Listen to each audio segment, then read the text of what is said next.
Bob Lovell with Commissioner Paul Knighting.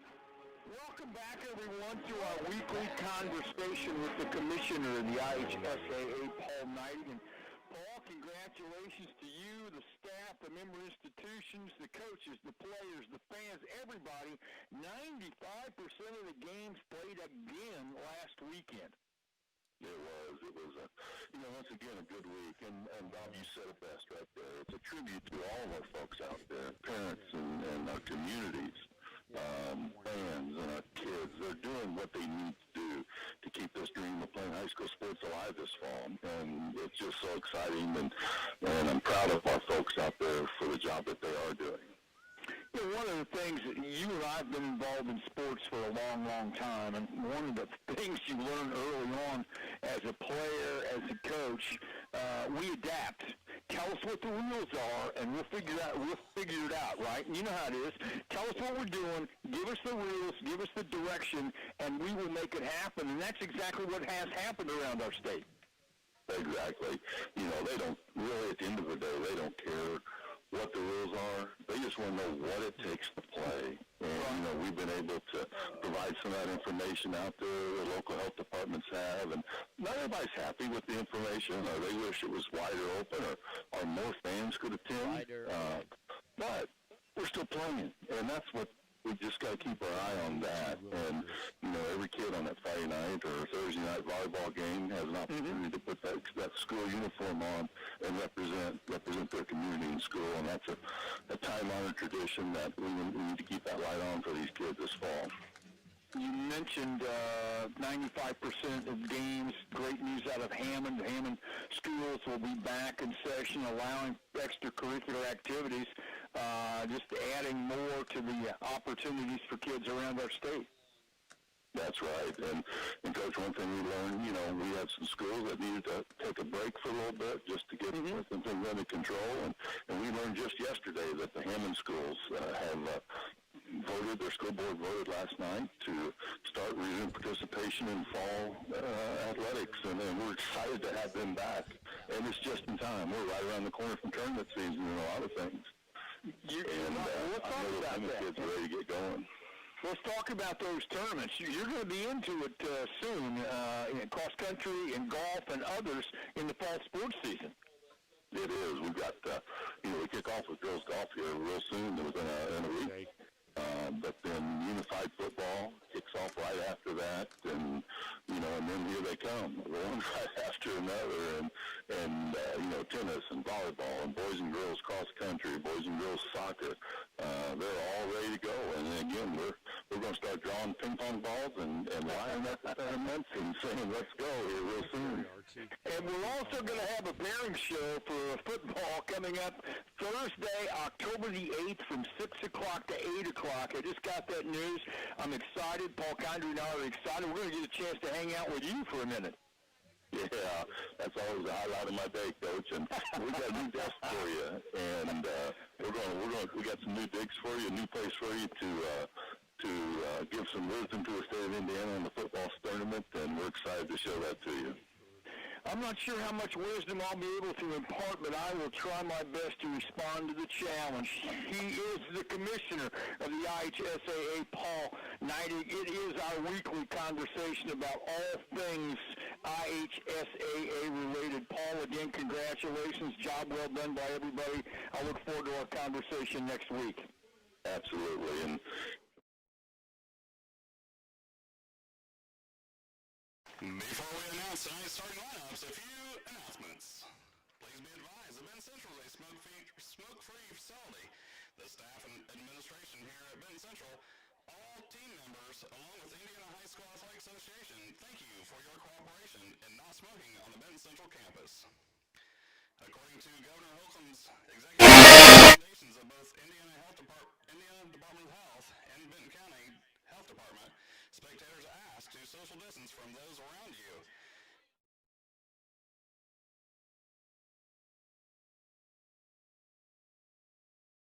Bison. Homecoming night, a big night for the fans, big night for everybody. We are live streaming tonight's ball game which is quite impressive. We want to thank Ben Moore and Benton Central for allowing all of this to happen and allowing us to broadcast with them. And it's an exciting night here at Benton Central. And Ed, looking forward to a great game between Twin Lakes and Benton Central. Definitely as we get ready for our homecoming game. Obviously, Benton Central and Twin Lakes have a history with each other. This is an important game for both schools, as there's one of those, maybe not the biggest rivalry, but there's a little bit of a rivalry between both schools. So it's going to be a big night for Benton Central, hopefully to play well and get their first win of the season and hand Twin Lakes their first loss. But definitely a beautiful night for football. And kind of an interesting night. Twin Lakes obviously has some connection to Benton Central. Twin Lakes and Benton Central have always had a bit of a rivalry, a connection, if you will. And the fun part is, with Coach Ed Tilley on the other side, who was a coach on the Benton Central side this year, now he's the coach for Twin Lakes. Really interesting little side story into the game as well. I think that, some of the players came up and talked to him. And that's the cool part about high school sports is, everyone's trying to do the same thing. Everybody's trying to grind, battle, and win ball games. And the coaches become friends no matter where they kind of end up, and so it is relatively exciting. And with everything that's going on, the announcing of the starters, you can tune in to the YouTube channel. The YouTube channel of Benton Central has the live stream happening. WIBN is being broadcast through that, and like we said, we definitely want to thank Ben Moore. If you're listening in the radio and you want to check out, you can't check out the live stream, but you want to get online, you can do that at 981wibn.com as well. And so we will take both pregame breaks at this moment. You're listening to Benton Central football on 98 Gold, WIBN.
Central Marching Band under the direction of Dr. Ritchie and Miss Kittner, and we thank them for our national anthem. And with that, we will take our final pregame break. You're listening to Benton Central Football on 98 Gold WIBN.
Ladies and gentlemen,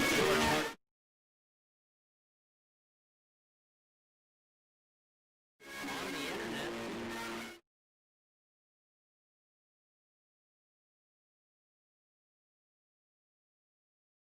streamed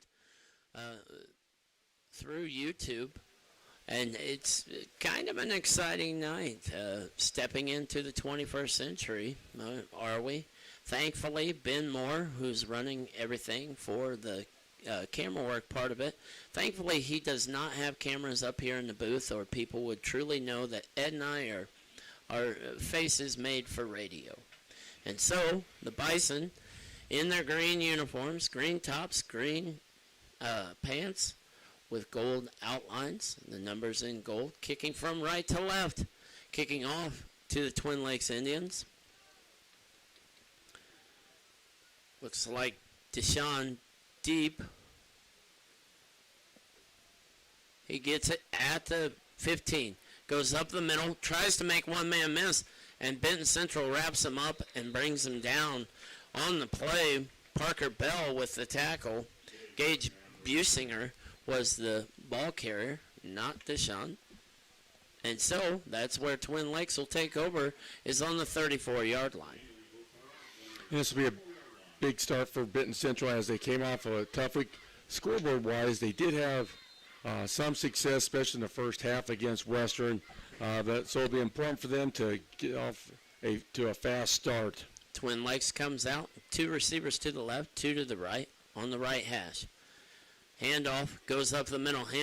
Still going up the middle is Jackson. Jackson carries for about 5 yards, bringing up 2nd and 5.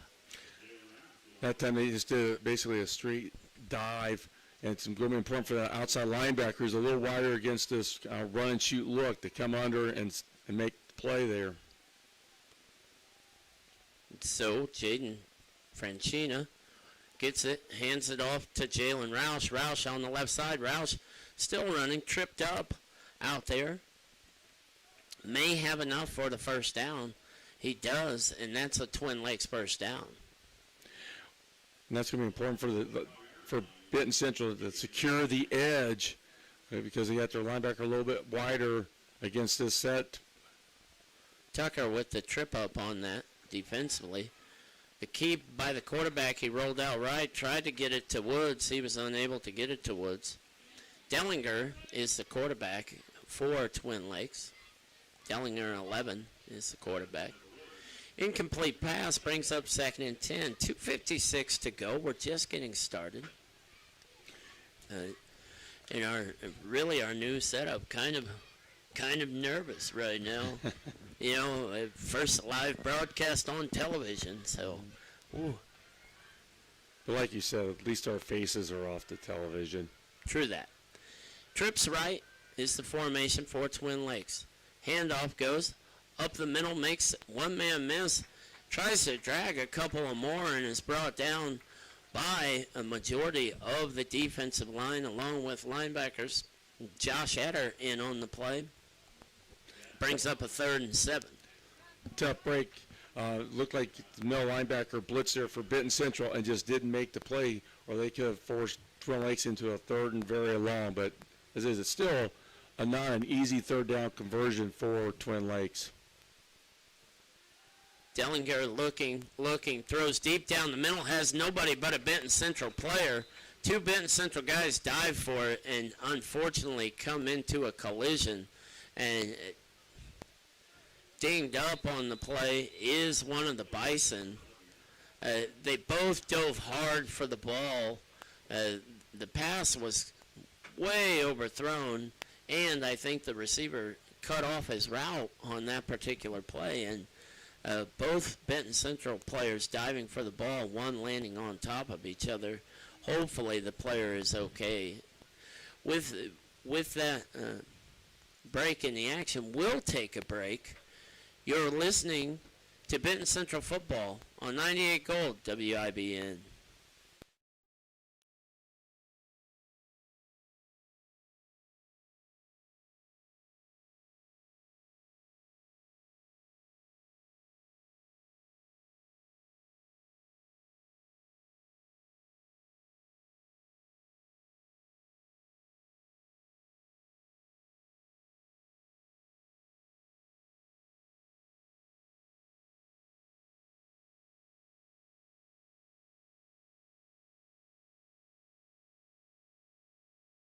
Back Twin Lakes in the 4th down situation. Their 48-yard line. Twin Lakes lines up to punt. Benton Central has one man back, Hardebeck. Snap back, run to the right, a fake.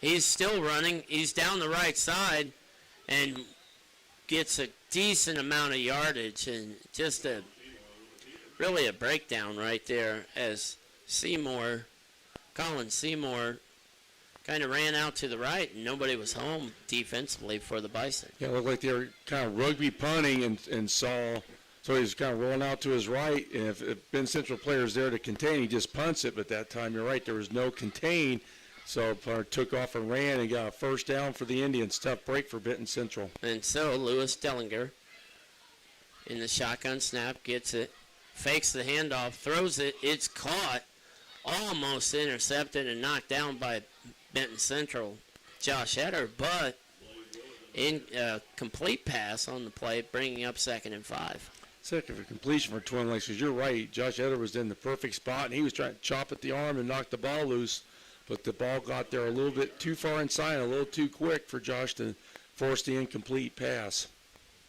So, Dellinger in the backfield. Brings a motion man from right to left. Handoff goes to Jalen Roush. Roush powers his way up the middle. May be enough for a Indians 1st down. We'll look to see where the spot is. And now they move the ball up a little further. And the question, once they moved it up, it was clearly short, and yes, the official moved it about a step forward, and all of a sudden, it's time for a measurement. Now, let's give credit to the side judge here. The side judge had his foot on the ground and said, "My foot is where that ball will be," and they moved the ball to where his foot was, and credit the officials, and we appreciate the officials that week after week work incredibly hard as it is a first down for the Indians. It's just something that no, it's not easy. They work, more than likely, these guys worked all day long just like the rest of us. And tonight, they want to be a part of Indiana high school football, and we appreciate it. Because we literally can't have a game without them. It's against the state rules to have a game without licensed officials. So definitely need them here. So Dellinger in shotgun formation has Roush off to his left side. Dellinger brings the motion. Hands off to the motion man as Jackson. Jackson around the left side makes a one-man miss, turns it up, runs into a Benton Central defender, but not until he's picked up enough yardage for the first down. Another first down for the Twin Lakes Indians. Tough break that time because the right defensive end, which I believe is Will Harmon, took two blockers on, didn't get hooked inside, and stretched that play closer to the sideline, allowed the defensive back to come up, and just didn't make the tackle. So quickly, Twin Lakes is back, looking down the left side is the Indians, and incomplete pass. The receiver caught the pass, but I guess was ruled out of bounds. Yep. That time Twin Lakes ran what's called a smash route. The outside receiver did like a 5-yard in to keep the corner in close, and then they ran a corner route by the inside receiver, which is about 10 yards, and then aimed for the back pylon. And the quarterback threw it really where you're supposed to on the smash, and Benton Central gets away with one there with the incomplete pass. But in the end, I guess it didn't matter because there's a flag on the field. That's right, a little bit of holding. And so, or I'm sorry, a personal foul, 15-yard penalty. Either the holding was deep in the backfield or a 15-yard penalty. It brings up first and 100 Mile House to go. We want to thank them for our pregame meal, obviously. So Twin Lakes comes out. Dellinger, the quarterback, has trips right on his right side. Gets it, looks right, quickly throws a pass, and it is intercepted. Peyton Bell says, "Look what I found." With the errant pass, Peyton just put his arm up and said, one-handed, I'll make the grab. That's an outstanding job because he was being blocked while making that interception. It was a quick screen, which is a common play on first, second down forever. Quarterback just overshot the receiver and allowed Payton to make a great catch and get momentum for Benton Central. So Benton Central takes over at their own 33-yard line. 0-0 is our score, 8:40 to go. Motion man goes left to right. Bell has it. Bell turns it up the middle. Bell puts his head down, runs hard, picks up about 3, maybe 4 yards, but for a 2nd and 7. Yep, nice inside run for Benton Central. I've talked about this throughout the season. It's important for Benton Central to stay on schedule with down in distance. They have had struggles once they get off that schedule. Benton Central at the 37-yard line. Brings Bell in the backfield. Wilkinson does. Wilkinson has Bell off to his left. Collin gets it, hands it off to Bell. Bell on the right side. Turns it back in. Tries to go up and is stopped short of the first down marker, bringing up 3rd down and 1. Nice wrinkle here from Benton Central coming out with what we would call 21 personnel, 2 backs and a tight end. And I think confusing Twin Lakes a little bit. Twin Lakes struggled early on last week against Tinley with Tinley's running game, so Benton Central kind of making some changes for this week to take advantage of some gaps in Twin Lakes' 3-4. Wilkinson gets the snap, hands off, and nowhere is Benton Central's wrapped up deep in the backfield. Hardebeck had nowhere to go right there and is stopped on a 4th down. So it brings up 4th down from Benton Central's own 42. Granted, it's 4th and 1, but this is a big play if you're Benton Central. Right, and there's no hesitation here about whether or not to go for it. They're already calling the play as soon as it's shown to be 4th down. So Benton Central, you're right. As far as field position goes, this is a big play for them. So Wilkinson awaits the snap, gets the snap, hands off to Harderbeck. Harderbeck cuts it up and picks up just enough for the first down up to the 45-yard line. Benton Central gets a first down. Nice push by the right side of the offensive line for Benton Central, and good hard run by Quentin there to get a first down. 0-0 is our score, 6:35 to go. Here in the first quarter, spirited first quarter, if you will, we've seen a fake punt and now an interception by the Bison. So, Wilkinson, the snap is fumbled. Wilkinson rolls out, has a man, throws it for Parker Bell. It's incomplete, but making the best out of a terrible situation. The snap came over his head and out of his hands, and he picked it up, ran up a little bit to the sideline, and just chucked it away, basically. Yeah, he did. That's a good play by Colin there to try and make something, at least throw it away so you get 2nd and 10 instead of 2nd and 17, which we've talked about many times. That's tough. That's tough to come back from for Benton Central. As always, we want to thank our loyal listeners for checking in via text or messages. Quick pass to Peyton Bell. Bell loses it, and it may be recovered by Twin Lakes, and it is, unfortunately. Bell had it when he tried tucking it away. It just kind of fell out of his hands. All right, there's a little shovel pass to him, but he definitely established control of the ball before the fumble. So here Benton Central gets a big fourth down conversion, bad snap, and turnover.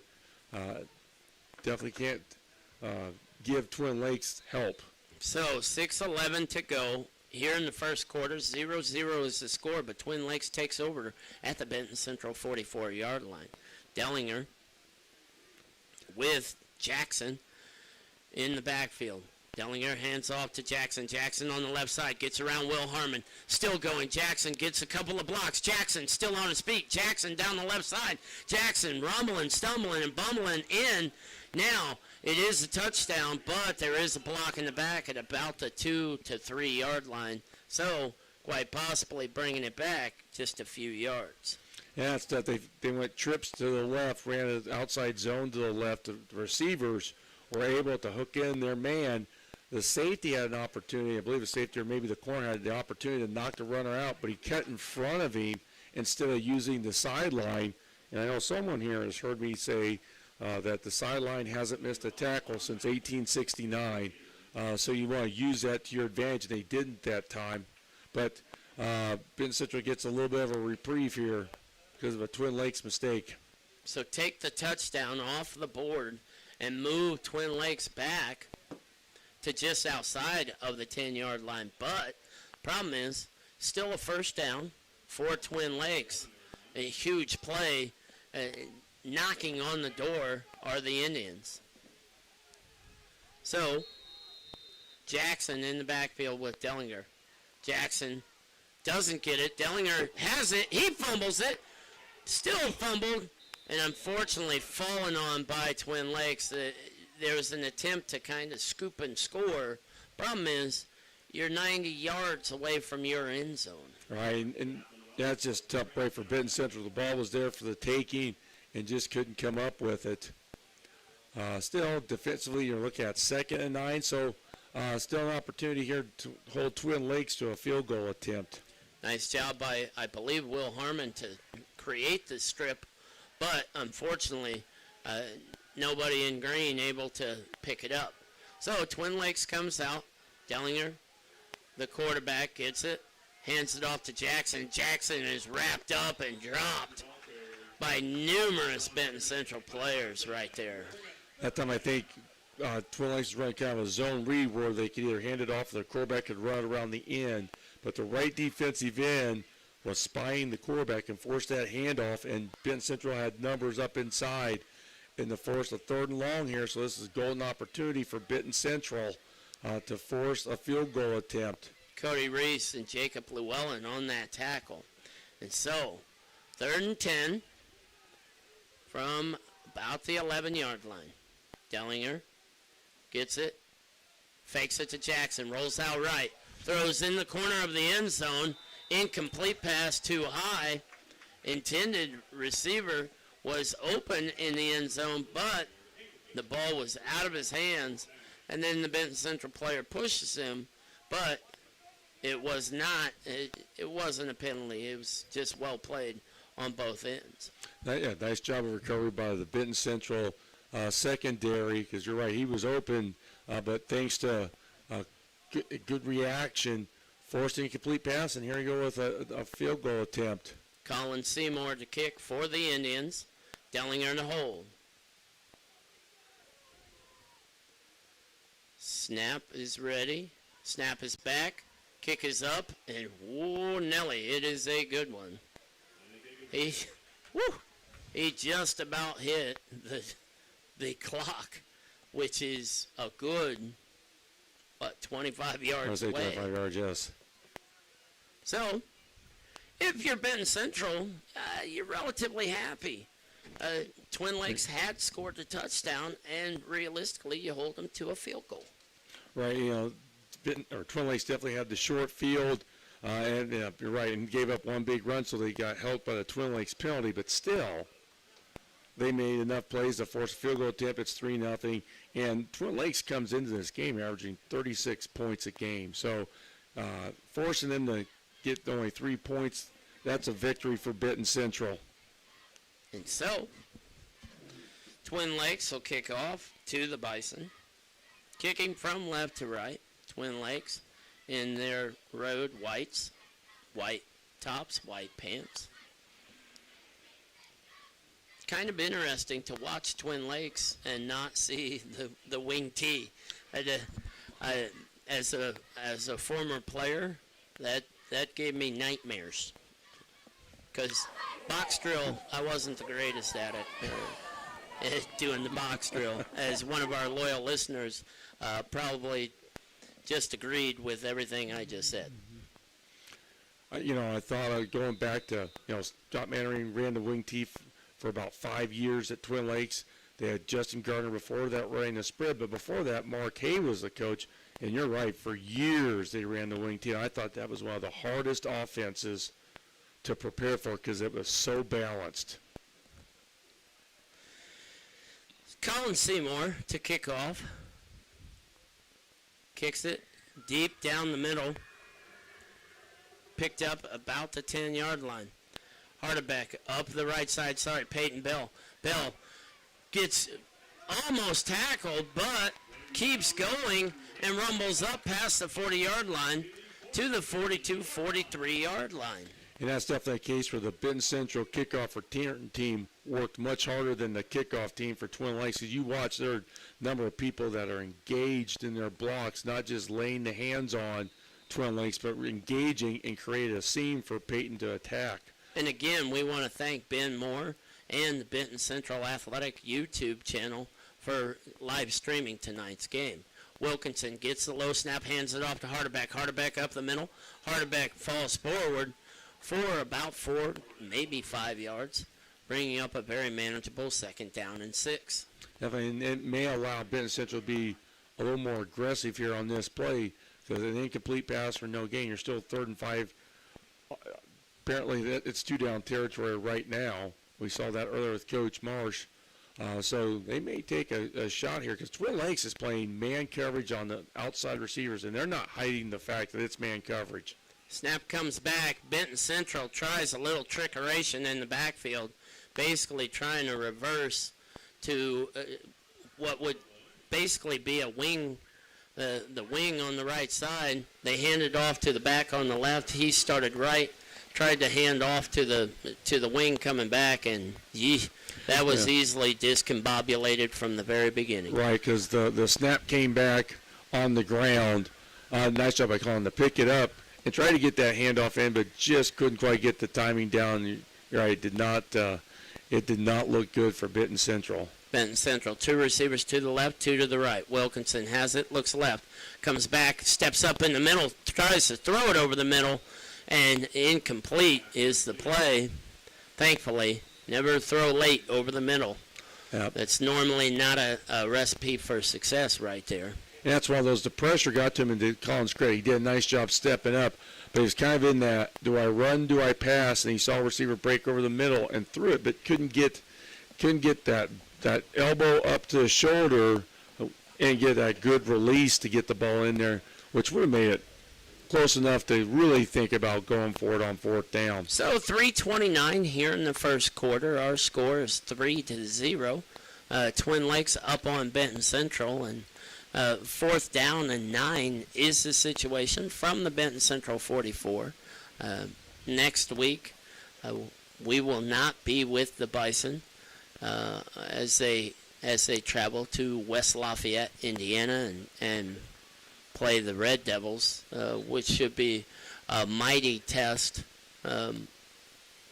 Shane Fry has the Red Devils rolling again, and so we will be in the area. Tune in for the game of the week. Obviously, with COVID-19, you never know what game we're going to show up to. Plus, wherever my truck goes, that's probably where we're going to broadcast the game from. So, Benton Central ready to punt. Snap comes back, and it's a fake punt, and Josh Etter has it, and Josh Etter still trucking down the left side. Etter has a couple of blockers, cuts it back in. Etter to the 10, 5, and touchdown, Josh Etter.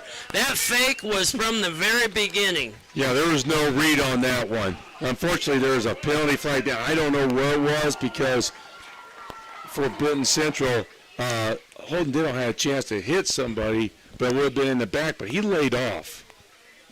And so we look to see what the penalty marker is.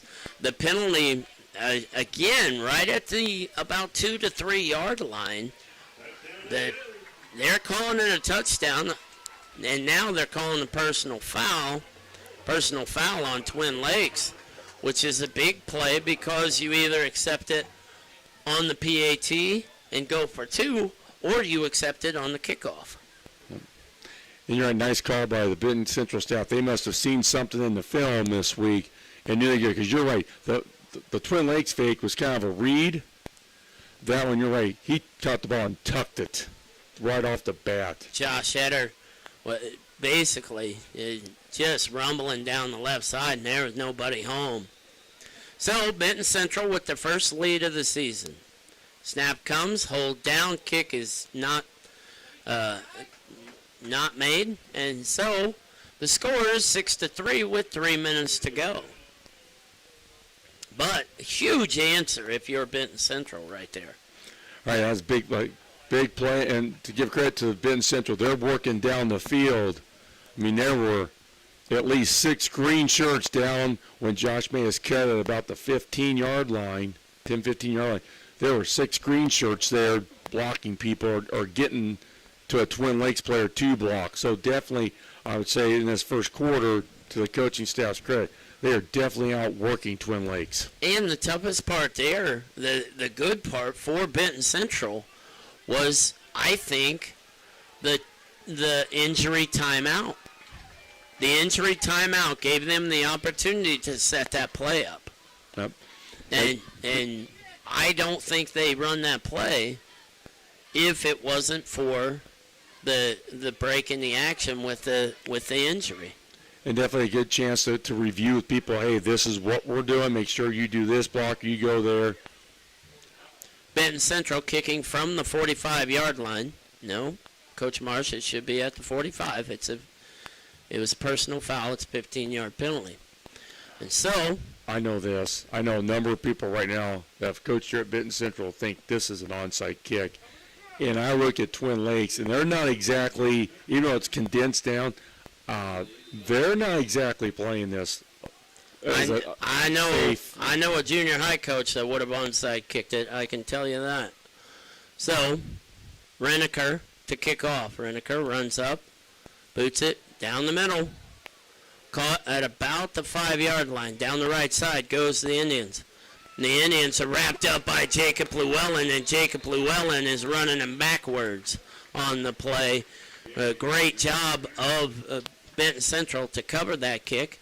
And so, Twin Lakes will start inside of their own 20. And that's the thing. Usually from there, you kick the ball in the end zone. If you're not going onside it, you're going to kick it in the end zone, have the ball come out to the 20. And the Benton Central script, they forced Twin Lakes to start even further inside than their own 20. So, ball's at the 17-yard line.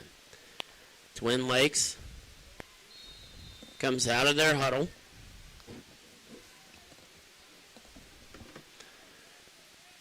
Dellinger has to tell the inside receiver on the trip side what the play was.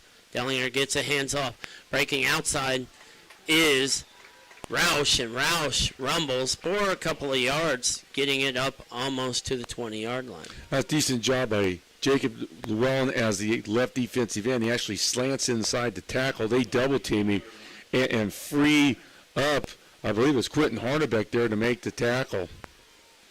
So, under 2:30 to go. Benton Central up 6-3. 2nd and 7 from the 20. Dellinger, shotgun, gives it to Roush. Roush has a blocker up the middle. Roush rumbles and falls forward. Roush will be close to the first down, but maybe just a little bit short, bringing up a 3rd down. That time, out of the spread look, Lakes did run a little isolation play, but they followed a pulling guard and the wing. Dellinger quickly gives it to Roush. Roush goes up, gets up far enough, I believe, for the first down. We'll see where the spot is, but it should be enough for the first down. Roush, basically the bell cow right now. They just keep handing off to him. First down is the call. Benton Central did a nice job defensively, but enough for the first down. Twin Lakes trying to do a little bit of hurry up here. Dellinger awaits the snap, gets it, looks left, throws left, has the receiver open. It's caught on the play. Benton Central wraps him up and brings him down. I believe that may have been Noah Johnston on the play. That nice little dig route, like 10 yards, and came straight down the line, found a gap in the zone, and got a Twin Lakes first down. Twin Lakes quickly back, trips right. Handoff. Roush running up the middle. Roush barrels over. Kind of met Josh Eder, but Eder, with his feet stopped, Roush met him, and that's not very good. Yeah, you want to give and not receive. So, quickly back. Roush gets it again. Nope. Under pressure was Dellinger. Dellinger kept it. Was going to roll out. Tried to find a receiver out in the right flat. Couldn't find him. Huge pressure put on by Will Harmon. And that seems to be the thing to slow Twin Lakes down is if they get a negative play, they go immediately to the huddle. So they got some success going no tempo. And part of it is Benton Central has a number of two-way players, and they're going to try and wear them out in the fourth quarter. But Benton Central, if they can create one negative play, it gets Twin Lakes out of this hurry-up. Two receivers to the left, two to the right. Dellinger brings them, hands off to Roush. Roush runs. Roush is met and brought down by Hardebeck, Eder, and I believe Will Harmon underneath that right there. Harmon, Hardebeck, and Eder bringing them down, bringing up a 4th down and about really 2 yards. I'm surprised. It looks like Twin Lakes is going to punt. And they've been able to run the ball. Not that time, but they have had some success here. Bad thing is Benton Central has not adjusted. The snap comes back. The kick down the middle gets a good bounce. Hits Benton Central, but quickly Bell picks it up. Now, there will be an illegal formation. I don't even think Twin Lakes had enough people on the field. It wasn't.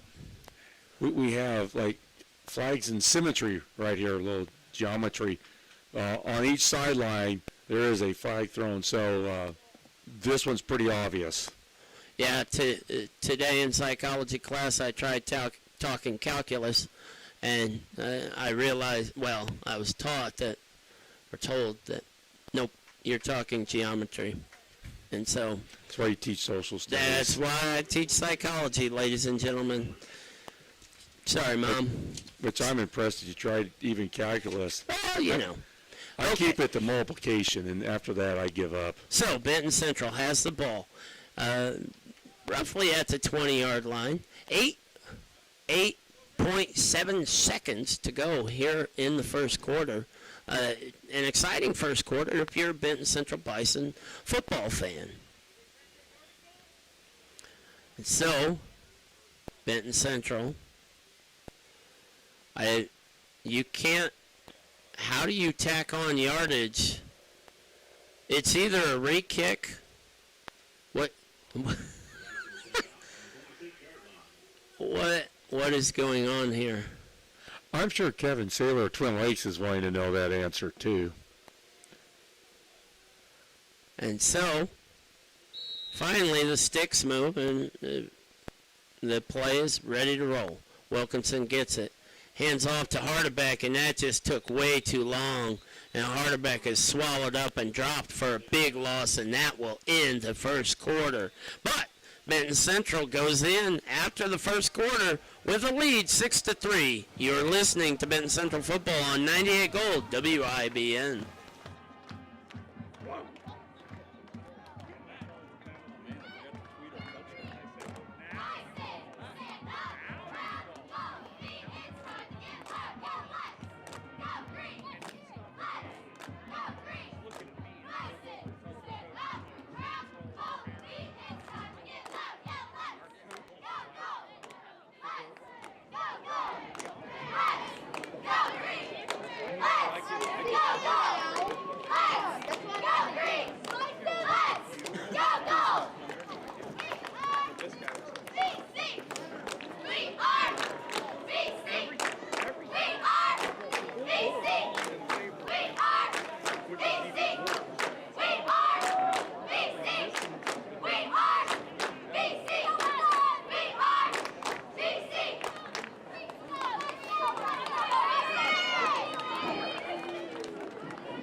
At Benton Central, we obviously want to thank everybody here, and we definitely want to thank Mr. Ben Moore, who is live streaming tonight's game on the Benton Central Athletics YouTube. So, an exciting night. Benton Central coming out offensively. The Bison moved backwards, bringing up 2nd and 15. Motion from right to left. Wilkinson rolls out. Wilkinson throws it, and again, just another week where a receiver starts running without the ball. They start running before they catch it first and tuck it away. Which is obviously very frustrating. But you know what? This Sunday you can watch people do the exact same thing, get paid millions of dollars to do that. Very true. And so, Benton Central in the huddle. This will be interesting. You know, you're ahead. It's 3rd and long. May just want to get a nice, easy completion or a run here and just punt. Wilkinson, Tressel. Wilkinson in shotgun formation has Etter with him. Wilkinson rolls out left, throws a safe pass out to the left flat. Bell catches it, but Bell is wrapped up quickly for little to no gain, maybe even a loss, and Benton Central will punt from deep within their own end. Tough one there because Peyton ran what was kind of a whip route where you go inside, plant, and come back out completely, but didn't, because he's on the short side of the field, there's not a lot of room to get separation from the defensive back. But it's a punt. It's okay to punt the ball sometimes. So, punt formation is Benton Central. The kick comes. The kick is fielded bravely at the 47-yard line. May not, some would call it brave, some would call it a little insane. But on the bounce, Twin Lakes gets it and gets it up to about the 44-yard line where they take over inside of Benton Central territory. Which is disappointing because the punt return put the ball not much past the first down marker Ben Central had to get to. So Twin Lakes got short field. Ben Central's got to buck up here. I think Ben Central has 10 players on the field. Benton Central running their 11th player out onto the field. Trips left for Twin Lakes. Twin Lakes hands it off, and running up the middle is Jackson. Kavion Jackson, who just put his head down and drug a couple of people with him for a few yards. Benton Central defenders did not sink the hips on the tackle and got driven back. Snap is quick. Dellinger keeps it. Dellinger flips it out. The receiver catches it, but I believe we're going to have an ineligible man downfield, which if that's the call, I'm pretty impressed because for years that never got called. Well, it was kind of easy. The official that threw the flag almost got hit by the lineman that was downfield. This official was 5 yards downfield, and the lineman almost ran into him. It realistically one of the easiest illegal men downfield calls. And maybe that's what it takes to be called, because as someone who has been a defensive corner at the high school level, that's pretty frustrating when, a Delphi lineman can be 11 yards downfield and no one's seen a striped shirt. I'm not that I have any memories of that. Ladies and gentlemen listening out over the airwaves, trust me, you cannot find two more bitter people to do it. I was just pointing something out, yeah. So, two receivers to the left, to the right. Motion man goes from left to right. Kavion gets it. Kavion Jackson, and he's wrapped up and brought down relatively quickly for minimal gain, bringing up 3rd and 8. That time, Jacob Meredith from the inside linebacker spot did an excellent job of finding the open door, the space between the linemen, filled that hole and held Twin Lakes to a short gain, which forces Twin Lakes into a 3rd and long situation. 3rd and 8 from the 42-yard line. Trips left for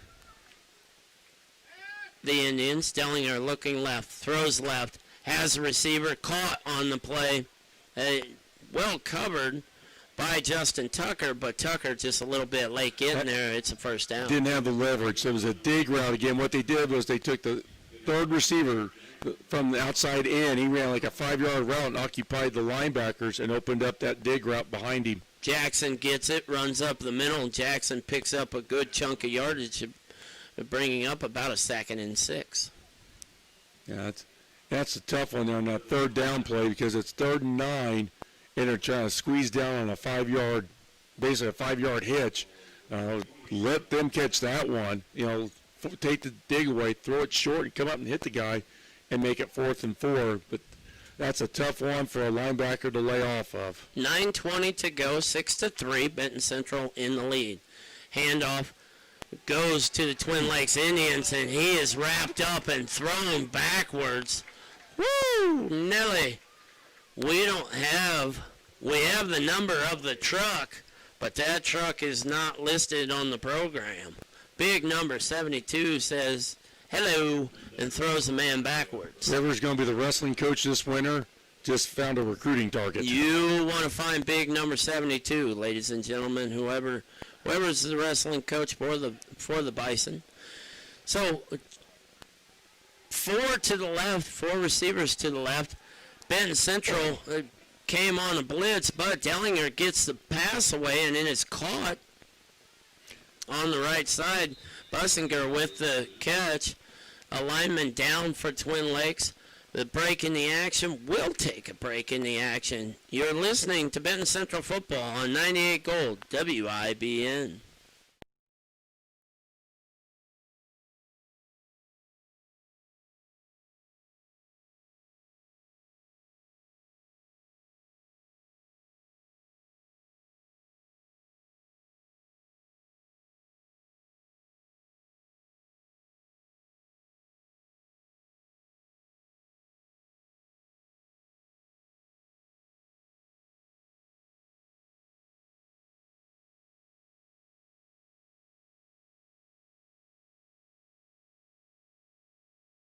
Ladies and gentlemen, get ropes in here and live streaming on the Benton Central Athletic YouTube page. Ben Moore at the helm right next to us. And so, a big situation. Twin Lakes in a fourth down situation from the 26-yard line. They need to get to the 21-yard line in order to pick up the first down. Quads to the left, single receiver to the right. I think pressure again. Dellinger to himself, and the offside call probably going to be enough for the first down. You know, and that's a tough break for Ben Central. One of the things I noticed, that time they're not going to bring pressure from linebacker because they're like the four receivers to one side, they got to split out on the backside. And the first time they brought pressure off the edge and had this corner out this they had defended, but that time they did pressure and that puts the pressure on the backside all by himself. So, Twin Lakes coming out in the exact same formation. Four receivers to the left, one to the right. Dellinger in the backfield, Dellinger in the backfield by himself. Dellinger receiver back on the one receiver. Hits the man. He's in the slant. He's just short of the goal line. Nice pitch and catch right there by Dellinger to his receiver. That time, now pressure is a quick slant. The corner away from the quads has got the inside away because he has no safety help. Quarterback sneak. Dellinger still keeping his feet driving. Rolls out to the right. Dellinger dives in. Puts up a basically goes under center. Runs his feet after getting the snap. Kept his feet driving. Rolled out to the right and fell in for the touchdown. The four defensive linemen and the Mike linebacker did an excellent job of filling so they couldn't get the sneak, and there was nobody behind to do the bush push, which is a phrase we've used a lot this year. But when he spun out, there was nobody there as far as containment to wrap him up. Seymour to kick the extra point.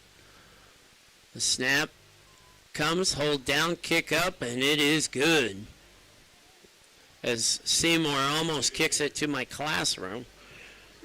And so, unfortunately, Twin Lakes takes the lead with 7:57 to go. 10-6 is your score.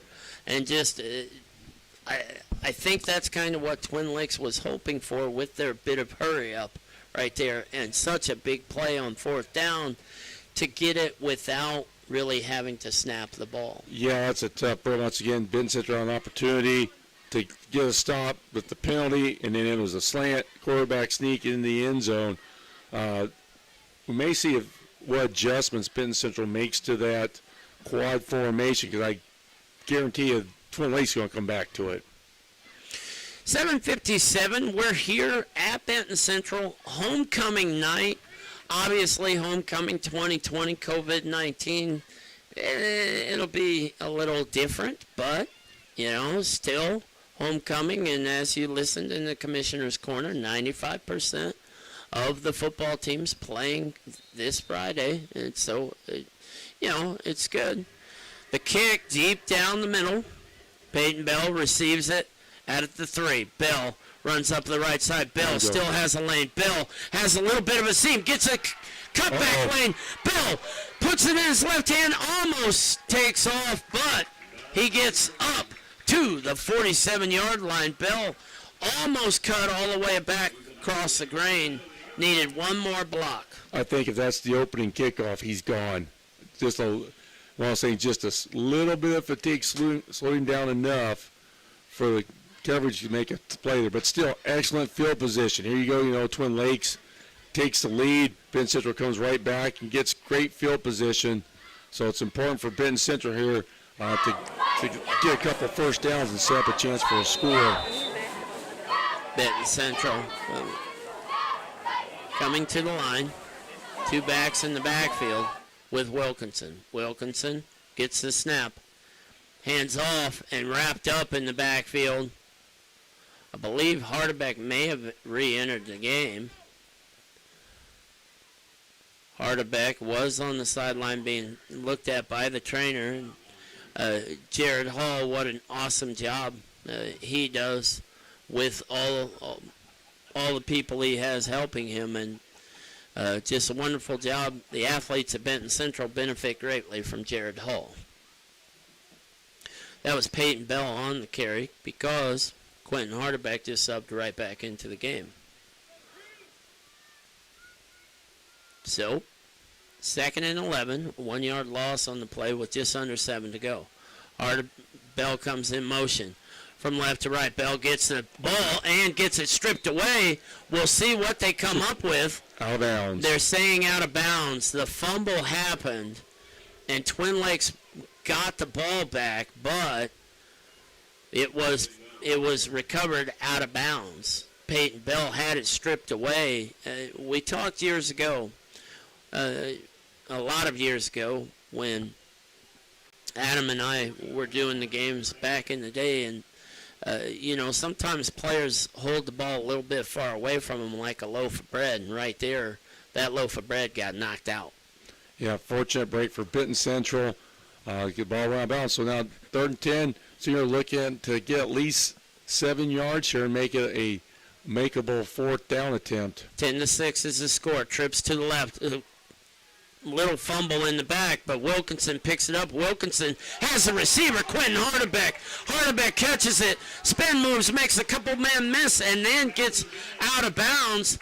There is a flag on the play. Not really sure what the flag is for. It's going to be a sideline warning.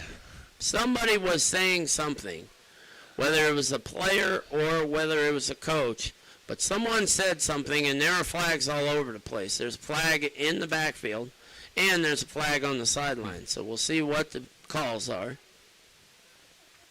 Illegal receiver downfield, so bring everything back. And then that's it. He may have been, the side judge, again, may have been calling the illegal receiver downfield. Impressive that they've called it twice. So a huge play if you're Benton Central. A huge play basically forcing you backwards again, unfortunately. 6:40 to go.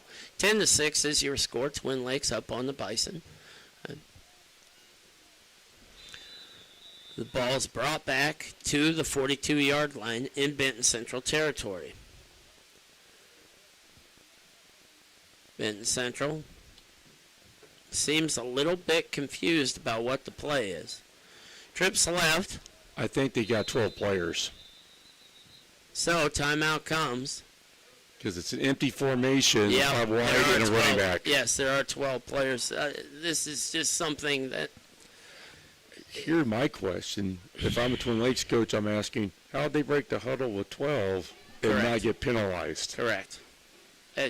But, hey. They've been Central, they don't care. That's right. Timeout it is. Yeah. There's no flag, so we're going to keep it harm. right here. It just that's really frustrating in week 5.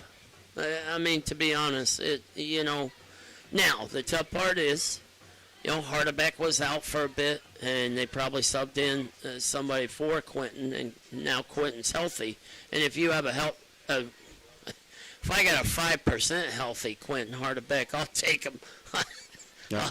I'll put him out on the field because I'm going to go down.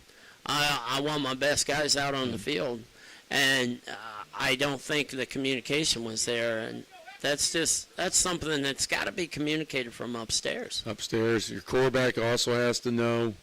I'm here in the huddle, but definitely that help from the upstairs is important in that situation. So Benton Central on the right hash, trips to the left side. Wilkinson looks, throws deep down the left side, has the man, he caught on the play. It's Bell makes one man miss. Bell trying to make another man miss, and he's down inside the 10-yard line. Credit the offensive line for giving Wilkinson enough time to get that throw off. And also, I believe Jacob Meredith is in the backfield to help pick up. Everybody kind of slips through, but yeah, Colin had a lot of time to throw that ball. And the key thing is Twin Lakes playing man-to-man, which is a lot like what Sheridan did. And there are matchups to be had for Benton Central if they have time to exploit them. And that time it was Peyton Bell on basically a 9 route, getting behind the safety. So Benton Central comes out, trips to the right. Wilkinson gets the snap. Handoff in the backfield to Hardebeck. Hardebeck on the right side. Hardebeck needs one block. Oh, no. There's a block in the back. Then Hardebeck's pushed out of bounds. Short of the goal line, but there's going to be bringing it back. Boy, I don't know. That's the block I saw. The receiver got him like side to side. It wasn't in the back. So hopefully it was another one, because that, if it's the one I saw, that's not a good call. And if you're watching at home, obviously you could probably move back the YouTube little circle at the bottom and watch that replay. If you're catching in on the live stream of Benton Central Athletics on the YouTube, thanks to Ben Moore. But unfortunately, Benton Central gets moved back to the 17-yard line. First and goal from the 17. Hardebeck in the backfield with Wilkinson. Meredith offset to the right. Hardebeck offset to the left. Snap comes. Wilkinson rolls out left. Looks. Throws across his body. Threw it to Jacob Meredith. Threw it just slightly behind him on the play. Meredith unable to come in with that reception, bringing up second down. Super job. It was a play-action pass through the inside linebackers, and Jacob was fullback position, kind of what we call a sniffer, like right behind the guard, and was able to kind of get through and get behind the linebackers. And when it's a fullback, tight end type person, you got to be more accurate, because they're not used to doing that catch with a turn. Tough break for Benton Central, because that was a potential touchdown. 5:32 to go. 10-6 is the score. Hardebeck gets it.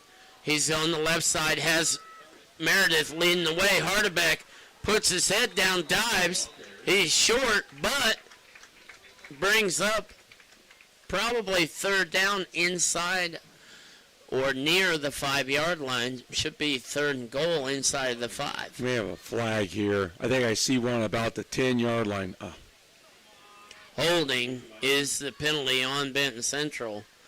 And the Bison just, for every one positive, it's almost 2 negatives. Yeah, that's a tough break, because they're working hard on the edge there. And so the second down moves them back. Second down and goal from the 20. That's where Benton Central will take over. 5:24 to go. Benton Central. But Benton Central's moving the ball. It's just they're getting little penalties here and there. Which down here, they're not so little. True. 10 yards is 10 yards. So Meredith in the backfield with Wilkinson. Wilkinson brings Hardebeck from right to left. Handoff to Hardebeck from Meredith. And Hardebeck's wrapped up after about a gain of about 5 yards, bringing up third down and 15, or third down and goal from the 15. A nice job by Colin Wilkinson to get a block out there, allow Quentin to turn it up and get a positive gain there. That time, just too many white shirts to really get a big gain there. So, Benton Central from the 16-yard line. I apologize. I want to thank the stat guys next door. They do a fantastic job. Wilkinson gets it, fakes it, rolls out right. Looks, has a man in the corner, throws it short, and the ball, the interception was there, but he didn't control it. The ball flips up, and the ball flips up into Seth Plummer's hands. The Twin Lakes defender went up. He was there to make the reception. As he falls with the ball pops out from his hands, pops right into Seth Plummer's hands, and touchdown Benton Central. 12-10 is your score with 5:06 to go. You know, Benton Central's had their share of bad breaks here this year, and for once, it seems like some of the breaks are going their way. So Benton Central with a lead. Unfortunately, Benton Central running people in and out right now BC going for two, has about 5 seconds to go on the play clock. BC hustles to the line, gets the snap off, hand off to Hardebeck. Hardebeck met in the backfield. Now Hardebeck driven backwards. Hardebeck, the ball carrier, on the 2-point conversion, no good. A decision that, again, could have been made way earlier. BC just didn't, they only had 2 to 3 seconds left on the play clock. Yeah, that's a tough one. It's one of those, and also you got such a dramatic play. The teammates are hugging, set for the catch, and celebrating, and not realizing that they're going for two. So yeah, just a tough break. But the important thing is Benton Central is ahead. But like you said, a dogfight that I believe the Twin Lakes Indians weren't quite expecting. In talking to the coaching staff of Twin Lakes, I don't believe that was the thought. But a little homecoming magic, a little YouTube magic provided by Ben Moore through the Benton Central Athletic YouTube page. And so right now with 5:06, Benton Central's up 12-10. But unfortunately, you talk about this when going for 2-point conversions and so on and so forth. Chasing points is tough. And Benton Central's leaving points. It's not quite basketball season, but it soon will be. And they're leaving points out on the field or out on the floor. Yeah, and it's tough because that extra point, I'm sure, weighed very quickly in the coach's mind. Tough break with that first extra point because it didn't look good, and so they may just be going to the rest of the game. Reneker kicking from left to right. Reneker boots it down the left side. It's fielded on the play at the 26. Reese runs up to the 35-yard line, 36-yard line. It goes Reese of the Indians, and he's brought down. And that's where Twin Lakes will take over. 4:59 to go. Benton Central up 12-10. The first 2 leads of the season for the Bison. Obviously a game that... Twin Lakes will start at the 36-yard line. This is where Benton Central... They've got 10. So, Benton Central runs the defensive lineman on late.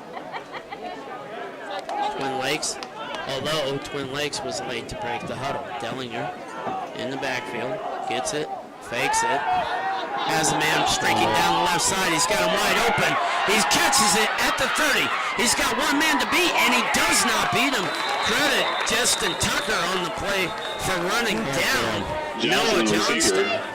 That's one of those things. The receiver ran a post route 10 and towards the goal post. And what happened was he got behind Justin and man coverage. And this thing for defensive backs, if you get beat, go to the receiver. Don't look at the quarterback. Because you watch this all the time. Like the DB goes, hey, I wonder if the quarterback saw him because my guy just beat me. Yes, he saw it. So you just got to get back there and try to make a play, which Justin did prevent the touchdown. But for the 3rd time tonight, illegal receiver downfield. And so... I think this is a record for one of our broadcasts on that many illegal man downfield calls. So if you're both teams, you're sitting there talking to your guys. Guys, stop going down the field. 31-yard Which line. I'm sure it's an RPO look. They read the safety come up to stop the run, which opened up the post route. But you got to make that decision quicker. Trips to the short side of the field for Twin Lakes. Twin Lakes fakes the handoff, throws the slant on the right side. It's an incomplete pass. Broken up on the play by Peyton Bell. Brings up 2nd down and 15. Twin Lakes definitely had pass interference on that, but Second down. I'll tell you what, if there was, and I was Ben Central coach, I'd be very unhappy. That was a good break on the ball. It was good coverage, and so 2nd and 15, 4:38 to go, 12-10 is your score. The Indians in a dogfight with the Bison, not expecting this dogfight on homecoming night here in Oxford, Indiana. Dellinger awaiting the snap, brings motion from left to right, hands off to the motion man, and that guy goes up the right side, still going, cuts back to the left, still going, Still going, and Jackson goes into the end zone. Kavion Jackson for the touchdown. Frustrating as all get out. Well, what happened that time, Twin Lakes went to like a fly sweep, jet sweep to the right, and he made a nice cut, and there was nobody there because what happened was on the right side defensive side for Benton Central, that outside linebacker was up on the line before the snap and really couldn't flow over and take away that cutback lane. And so all the excitement as the balloon punctured, Twin Lakes to add the extra point, and the kick is up and it is good by Seymour. And with 4:24 to go, just like that, Twin Lakes takes the lead right back, 17-12. So now it's important, Benton Central gets the ball, start the second half. There's 4:24 here. Benton Central, obviously they want to score, but they need a couple first downs here to eat some clock and kind of protect the defense a little bit. At worst, you want this still to be, as I said, at worst, a one-score game. 17-12 is your score. Join us at halftime. Ed has a number of, a series of plays, if you will. A little different format this week. Obviously, we have some halftime festivities that we will try to coordinate with the television. Obviously, or not television, but YouTube. Obviously my first time broadcasting a YouTube event. Kind of big for me. Maybe not other people, but that's okay. It's still exciting. And so Twin Lakes in a 10-man bunched up formation. And they run up and fake the kick, and then the kicker takes his time, takes his steps back. With Benton Central in their normal alignment while Twin Lakes is hunched in that middle like you described, I may take a shot on absolutely because it's like 10-on-3. So deep kick down the left side through the end zone and out to J109 goes the football, and so Twin Lakes will take over at the 20-yard line. Well, I'm sure some students call it the happy room, J109. Oh, I'm sure. Well, realistically, it's probably closer to Mr. Arthur's room, and that right there is definitely the a happy room. Especially if the Reds win. Yes, but tomorrow I do believe the cross-country team big meet going up to New Prairie. New Prairie. For those of you who don't know where New Prairie is, it's southwest of South Bend. It's almost like between LaPorte and South Bend. So it's a big meet. That's where the Bison cross-country teams will be participating in the semi-state. So a good chance for Benton Central to see where they're at this stage of the season. Wilkinson gets the snap, flushed out to the left, throws over on the side, and it is tipped up in the air and intercepted. No. They're going to call it no on the interception. Lewis Dellinger felt he had it, and the official said, nope, sorry, son, you were juggling it. You were out of bounds. He needed a couple more steps before the sideline. So, once again, a break for Benton Central. They retain possession. Could have been disaster for the Bison. But no harm, no foul. 2nd and 10 from the 20. Wilkinson gets it, hands it off. Running is Hardebeck on the right side, and Hardebeck is dropped after a gain of about 3 yards. Nice work there by Cody Reese on the offensive line. Keep battling and blocking, allow Quentin to get to the edge. So right now it's about 3rd and 6. So it is a little bit more makeable for Benton. Like I said, this is going to be important because they definitely want the first down to keep at least the clock running and protect the Benton Central defense. 3:45 to go. Plenty of time on the play clock. The play clock isn't even to 20 yet. Wilkinson in the shotgun formation. Gets it, fakes the handoff, throws out to the left, and it's intercepted by Dellinger. The ball went through the receiver's hands, kind of stayed up, and fell into Dellinger's lap as he was going to make the tackle, and a huge interception for the Twin Lakes Indians. Yeah, tough break. It kind of ran almost like a little rub route with number 2 receiver coming under the 3rd receiver, and just kind of popped up, didn't quite catch it cleanly, popped up in the air, and Dillinger got the interception. So now Benton Central's really got to get a stop here. Twin Lakes has it in Benton Central territory at the 26-yard line. Dillinger, the recipient of that interception, brings his team out. 2 receivers to the right, 2 to the left. Almost 2 wingbacks. Wing on the left comes from left to right. Jackson gets it. Jackson goes up the middle. Jackson picks up about 6 or 7 yards. Yep, that time linebackers got to feel a little bit better because the safety, Holden Deno, made the stop. On run up the middle, you don't want your safeties making the tackle. Not on Kavion Jackson. Dillinger quickly to the line, gets it. Under pressure. Almost tackled, but no. Intercepted on the play. At the goal line, runs out of the end zone. Interception made by Holden Deno. Big play by the Bison. I believe that should have been a dead ball. But Holden Deno with the interception. Credit Benton Central for not getting their daubers down and making the a heads-up play. The receiver was open, but Holden Deno closed fast. The ball hung up, and he makes the interception. It's going to be key because Benton Central is going to be pushed way back. Benton Central had a penalty on the play, and it's forced half the distance to the goal, and at the 5-yard line. That's where BC will take over, is at the 4 or 5-yard line. So, right now for Benton Central, 1 first down, 3 plays and a punt is a successful drive. So 17-12 is the score. Twin Lakes is up, 2:53 to go. Benton Central with the interception has first and 10 at the 5. Snap comes, Wilkinson picks it up off the ground, and the running back is wrapped up and brought down quickly with very little gain of about 2 yards. Timeout, Twin Lakes. We'll keep it right here. Twin Lakes trying really to keep Benton Central down in this area to force a punt from deep within their own territory.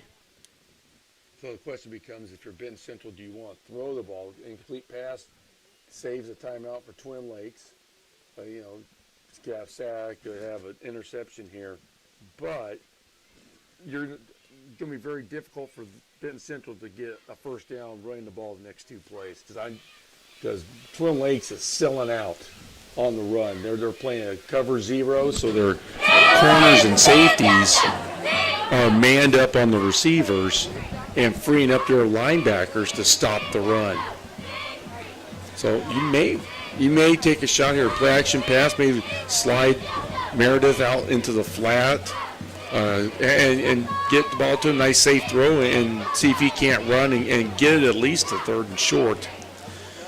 17-12. The score, 2:40 to go. Obviously, an elongated halftime with the homecoming festivities. Benton Central comes out after the timeout, deep in their own territory. Wilkinson in the shotgun formation. Sorry. Peyton Bell is at quarterback. Peyton Bell has it, rolls out to the left side, tries to find a little bit of a gap to go, and he is forced backwards. It is Peyton Bell. Twin Lakes was ready for that. Peyton Bell, the ball carrier. Timeout, Twin Lakes. We'll keep it right here. Just basically trying to go back to that Wildcat that worked a couple of times in the last few weeks, but just nowhere to go right there. Twin Lakes defensively, it forces everything backwards. Huge loss for BC. 3rd and about 15, and they're back to almost the 1 or 2-yard line. Yeah, this is This is almost quarterback sneak territory. Quarterback sneak. the way Twin Lakes is playing man coverage. I mean, I know I said you don't want to save Twin Lakes a timeout. There's a lot of area they got to cover. You may want to throw a 9-ball here. Have a receiver go up and just see if you can make a play. Usually on 9-ball, if it's one-on-one, if it's not caught, it's usually an incomplete pass. But it's kind of this isn't what offensive coordinators sign up for when they say, "Hey, I'll be the play caller." So, Benton Central deep in their own territory. If they go in a shotgun formation, they will be getting the snap in the end zone.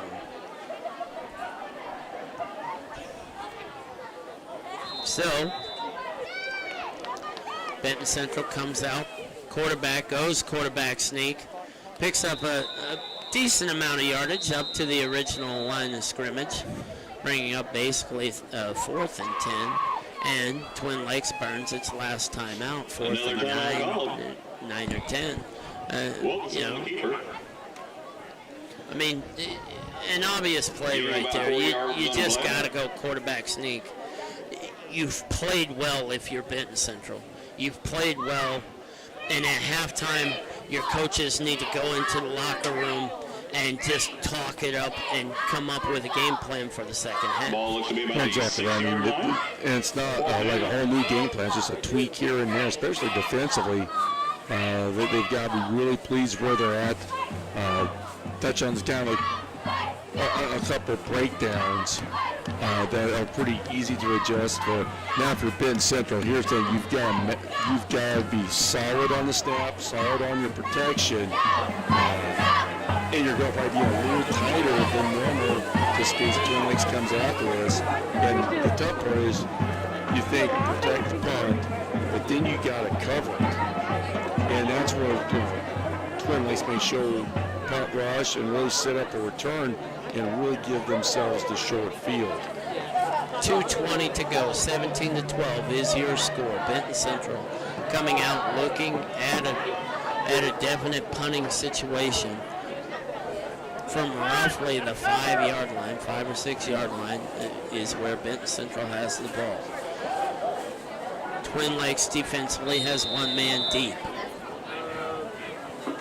They turn their corners with their back basically to the ball, which seems odd to me. But snap comes, fielded, kicked down the middle, a fire call, kicked out to the left, and not a great kick. He hustled it up, the snap was low, everything on that play, unfortunately, completely discombobulated, and a kick that the Bison couldn't have in that situation, and they did. Well, the only thing is at least it wasn't blocked.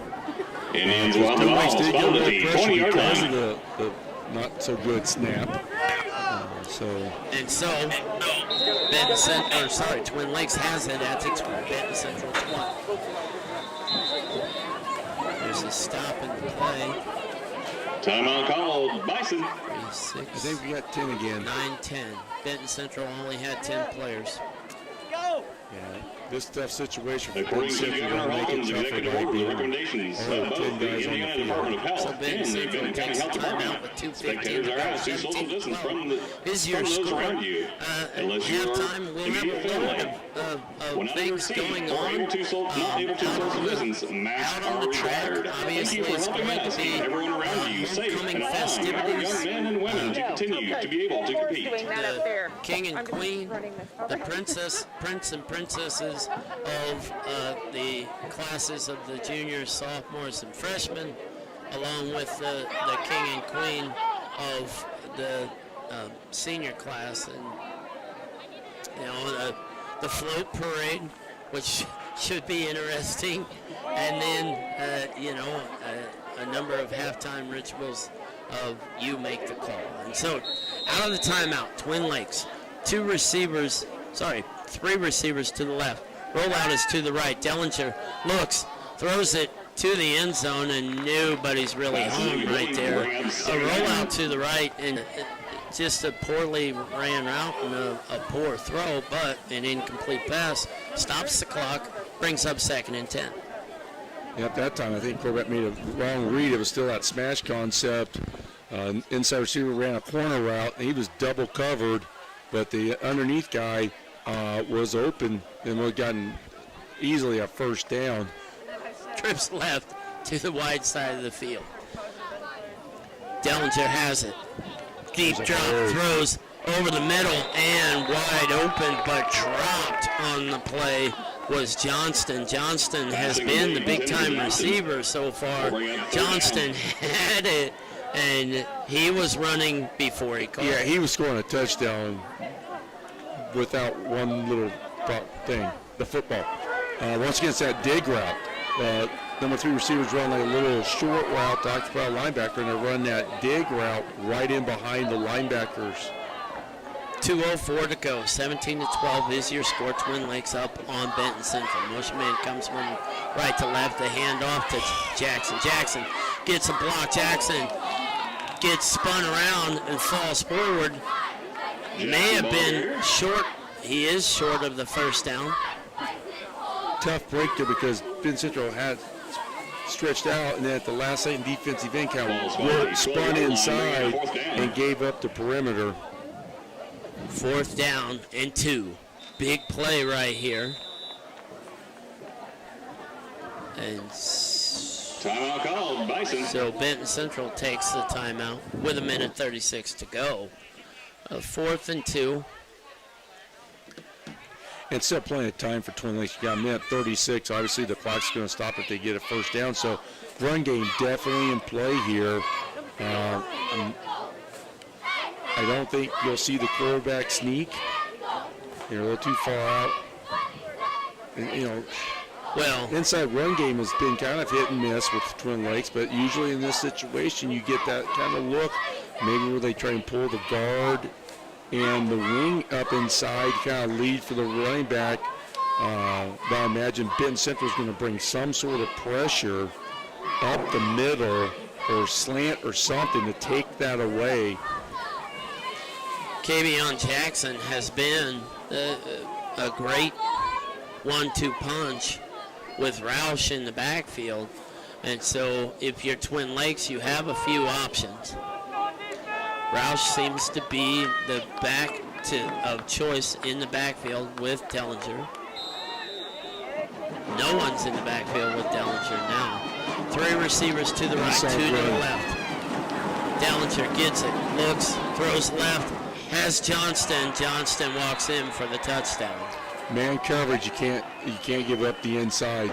It was a slant route. For the touchdown. Yeah, that corner, you're not going to get a lot of help. You got to take that slant away. They were going to Johnston the whole time right there. It was a one-man route right there. So, 1:31, and the worst-case scenario, if you're Benton Central, Twin Lakes scores right before halftime, making it right now 23-12.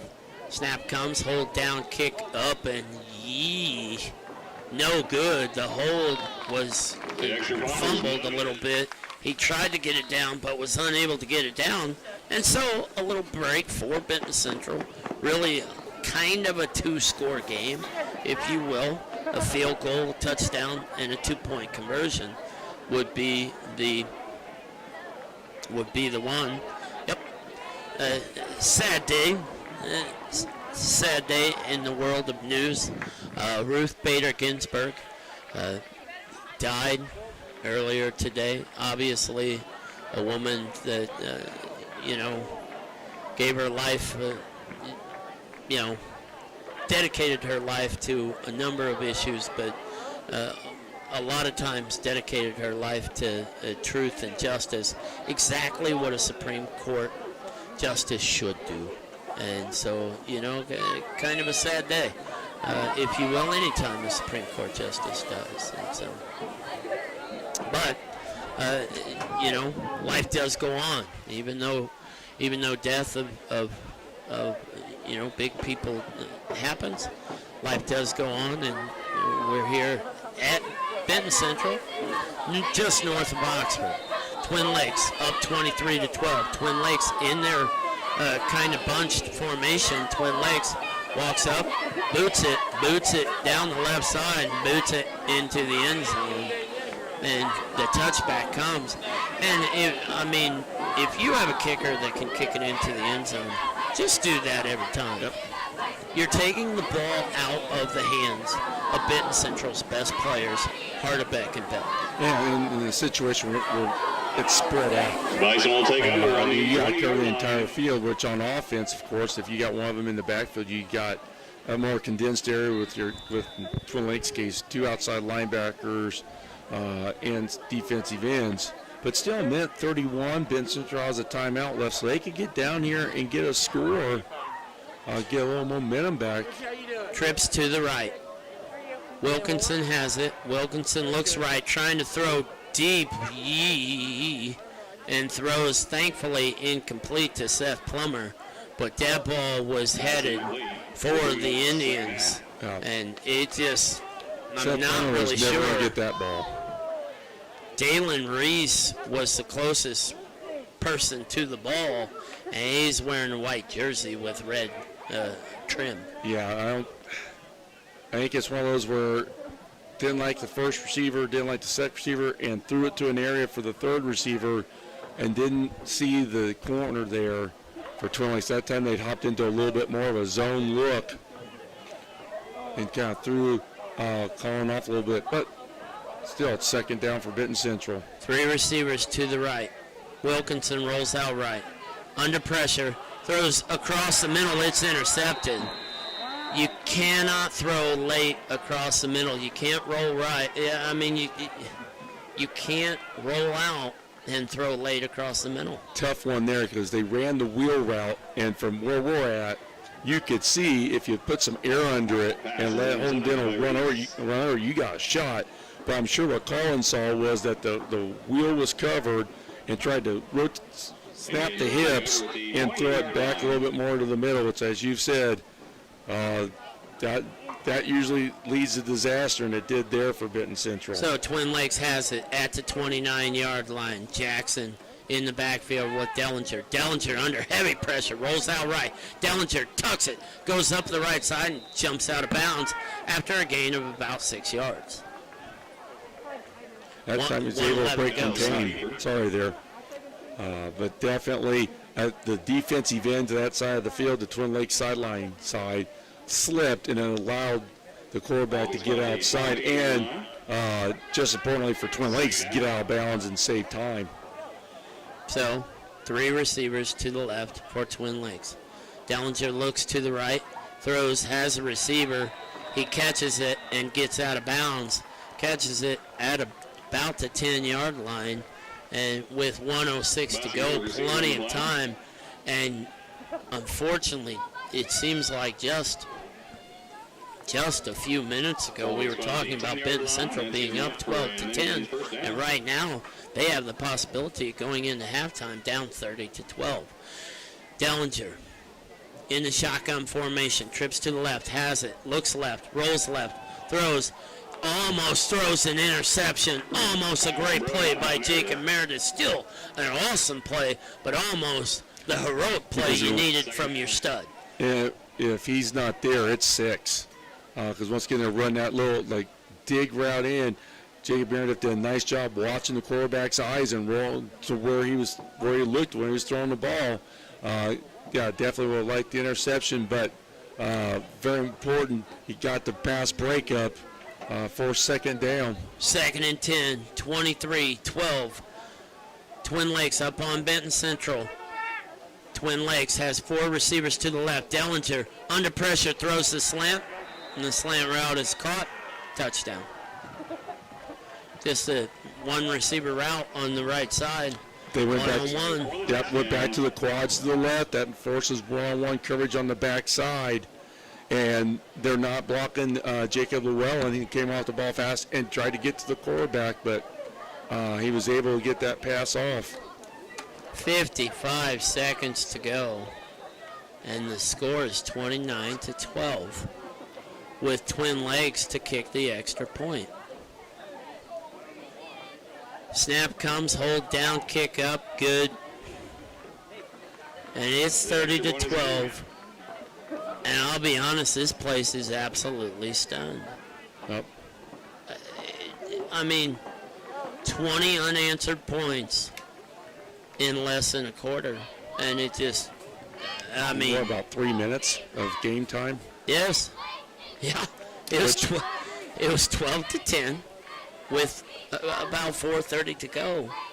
And in 3.5 minutes. And this has been not only a nightmare of a quarter, but an eternity of a quarter. Yeah. We're at an hour and a half for a game, and we aren't even to halftime yet. No. And I mean, these. Now, you and I've coached in games that have taken this long, but normally it's passing the ball 75 times. Yeah, the pace has definitely been a little different tonight.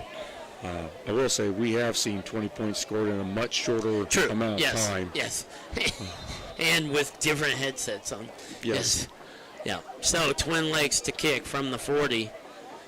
Line up in the boot. Boot down the left side. Into the end zone. Touchback. And just, I mean, it's unreal. Yeah. It has been like a tsunami here for Benton Central. So the question is, what are you going to do here? 56 seconds to go. I mean, the key thing is you've got the ball. You may want to take a shot here because Twin Lakes has no timeouts. At this point.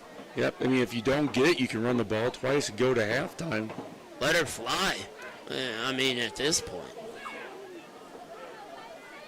So, Wilkinson in the backfield. Shotgun formation. Gets the snap. Looks. Under heavy pressure. Throws the screen. It's caught on the left side. Makes a move. Up the left side is Hardebeck. Hardebeck gets out of bounds. Gets up to the 30-yard line. Again, trying to get the ball in Hardebeck's hands. That nice little screen look from Benton Central. And it looks like Twin Lakes still staying in that man concept here, and so if it's a screen, all he needs is someone to block the guy that's responsible for Quentin, and you can get a big gain here. So we'll see if Benton Central tries a shot here. It's second and short. 45 seconds to go. 30-12 is the score. Twin Lakes up on the Bison. Wilkinson has two receivers to the right, two to the left. Shotgun, he gets it, looks left, throws, and it's caught on the play by Hardebeck. That'll stop the clock. Benton Central should hustle to the line. First down for Benton Central. 39 seconds to go. Clock starts. That's actually an illegal play. Now, they aren't going to call that, by the way, thankfully. But you can't throw the ball into the ground in a shotgun formation. Like, you just can't. You got to go under center to do that. Thankfully, that's not called. But Benton Central with the second down and 10. 35 seconds to go. They're up to the 35-yard line. Two receivers to the left, two to the right. Shotgun formation. Eder in the backfield with Wilkinson. Wilkinson has it. Rolls out to his right. Throws deep down the right side. Has Peyton Bell. Underthrows him. The ball's intercepted. Twin Lakes with the interception. Hey, you know what? You'll take that, though. Yep. You'll take that. Now, Colin might be a little bit upset, but you know what? You'll definitely take that throw in this situation. That's exactly right. Yeah, you got to take a shot here.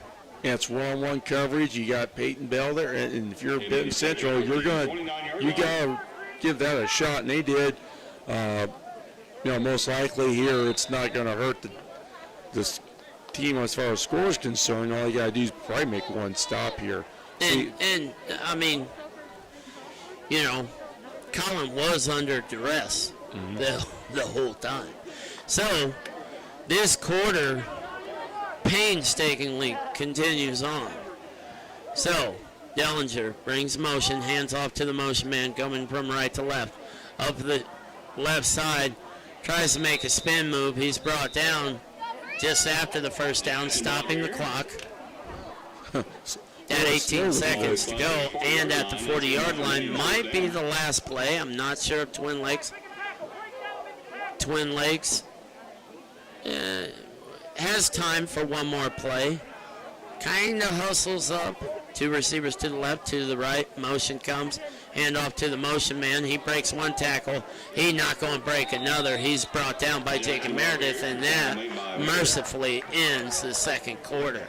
And so, you're listening to Benton Central Football on 98 Gold WIBN.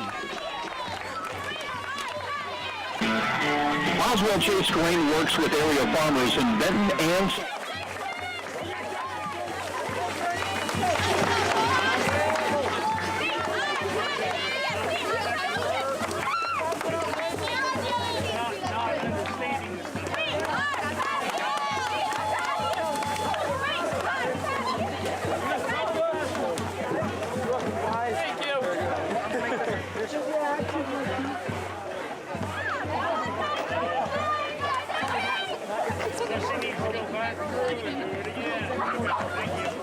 I just want to figure it out because her mother's not happy. There may be somebody I'm going to lock down. No. Hey! Do we have a whiteboard? I'll start the back together.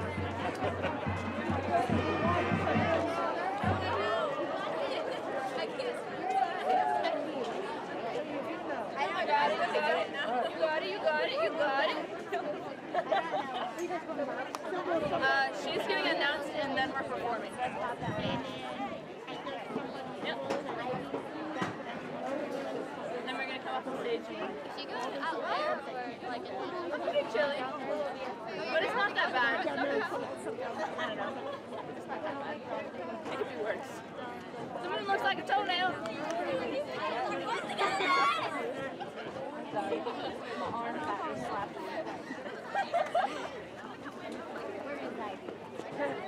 I made sure she was up front center. Yes.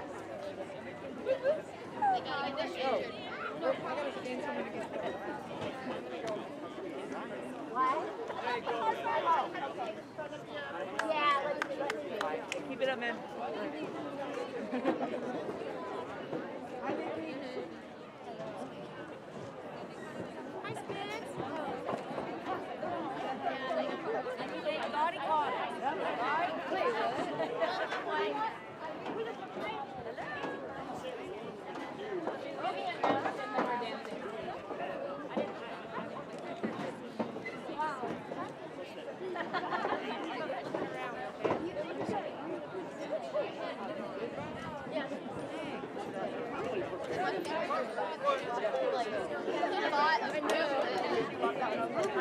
We're gonna have you step right.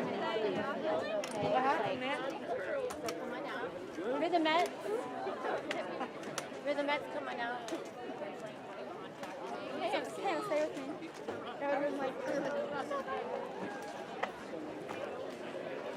Tonight, we will be having a rhythmette performance. We have one senior rhythmette, Ivy Weiss.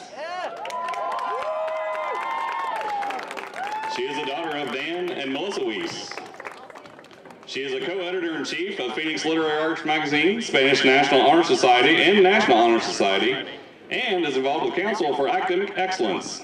She plans to attending Ball State University to study interior design. Ivy Weiss.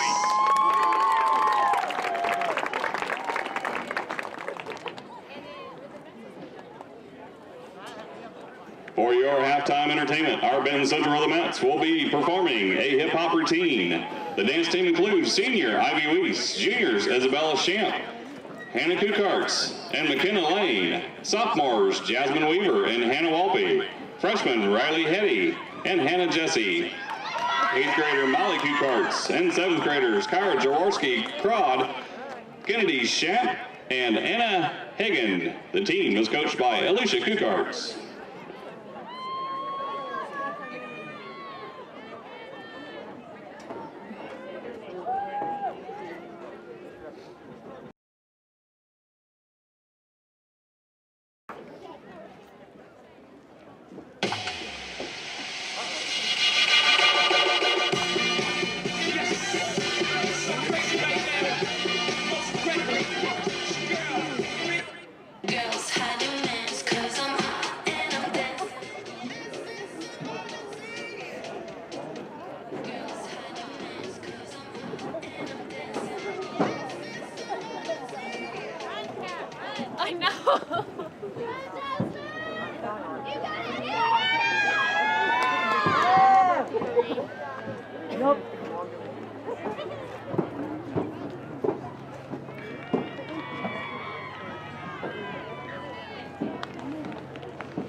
Yeah, Dad, let's get it!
Thank you, ladies. That was excellent.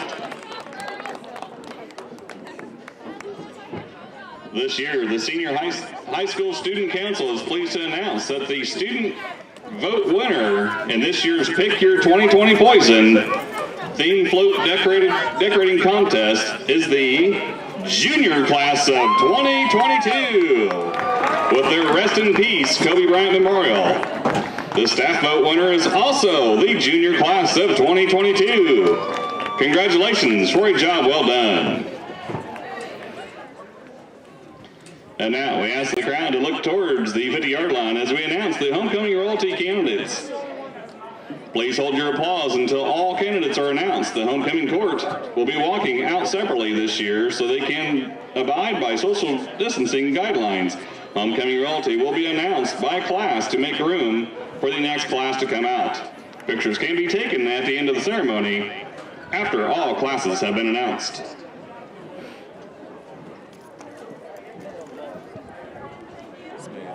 The freshman Prince candidates are Corbin Cooley. Corbin is the son of Steve and Diane Cooley. Corbin is involved in football, basketball, baseball, and junior high National Honor Society.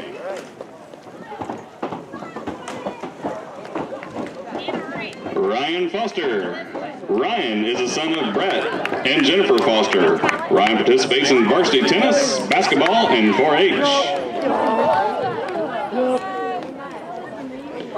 Caden Hardeback. Caden is the son of Pat and Aaron Hardeback. Caden is involved in soccer, basketball, BC Junior Honor Society, Boilers FC, and youth group at FUMC. Ryan, I gotta get a pic for your mom. Tyler Clemmy. Tyler is the son of Matt and Christy Clemmy. Tyler participates in tennis, baseball, basketball, and Junior Honor Society. Joe Winmer. Joe is the son of Chad and Sarah Winmer. Joe is involved in basketball, football, Benton Central Junior Honor Society, FFA, and 4-H.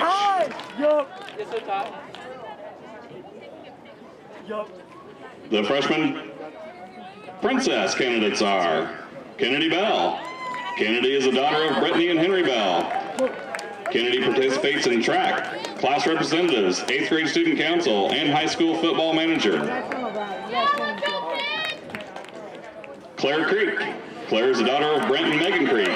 Claire is involved in cheer, student council, is a class representative in 4-H.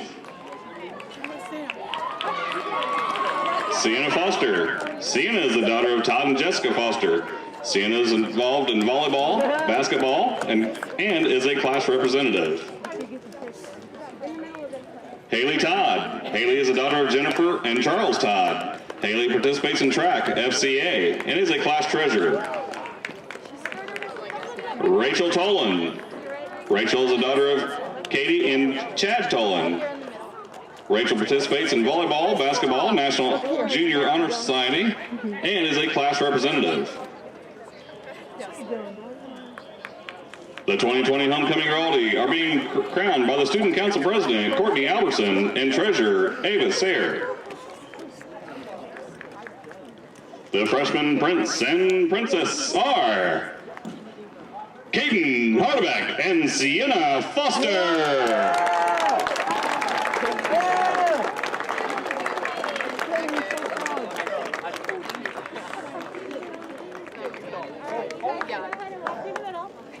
And Sienna Foster were named the Prince and Princess. Obviously, Caden. The sophomore prince candidates are David Burdick. David is the son of Suzanne and Jim Hasser. David is involved in soccer, youth group, 4-H, and FFA. You're fine. You're fine.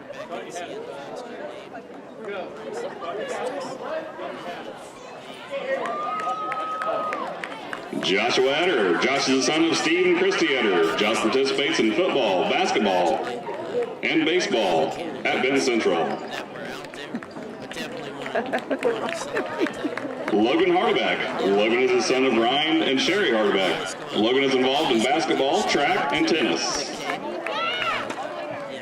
Family. Always going to look out for family. Owen Cotkamp. Owen is the son of Kyle and Amy Cotkamp. Owen participates in cross country, swimming, and track. Just wonderful. All 10 of us. Seth Plummer. Seth is the son of Steve and Nikki Plummer. Class of Seth is involved in 2024. basketball, football, And baseball. as you're watching, the class of 2023 is being introduced. And, if you're watching on YouTube, continue to watch on YouTube. We're going to keep live streaming the events of that, but on the radio we need to take a break. So we are going to take a break, and you're listening to Benton Central Football on 98 Gold WIBN. Track and 2023 class officers. Lydia Doyle. Lydia is the daughter of Patrick and Martha Doyle. Lydia participates in soccer, swimming, tennis, and class officers. Haley Holder. Haley is the daughter of Heather and Brian Holder. Haley is involved in soccer, swimming, track, class officers, CAP, and Junior Honor Society. Janelle Robeson. Janelle is the daughter of Ed and Michelle Robeson. Janelle is involved in cross country, track, class officers, student council, and her church's youth group. Hannah Walpe. Hannah is the daughter of Stephen and Lana Walpe.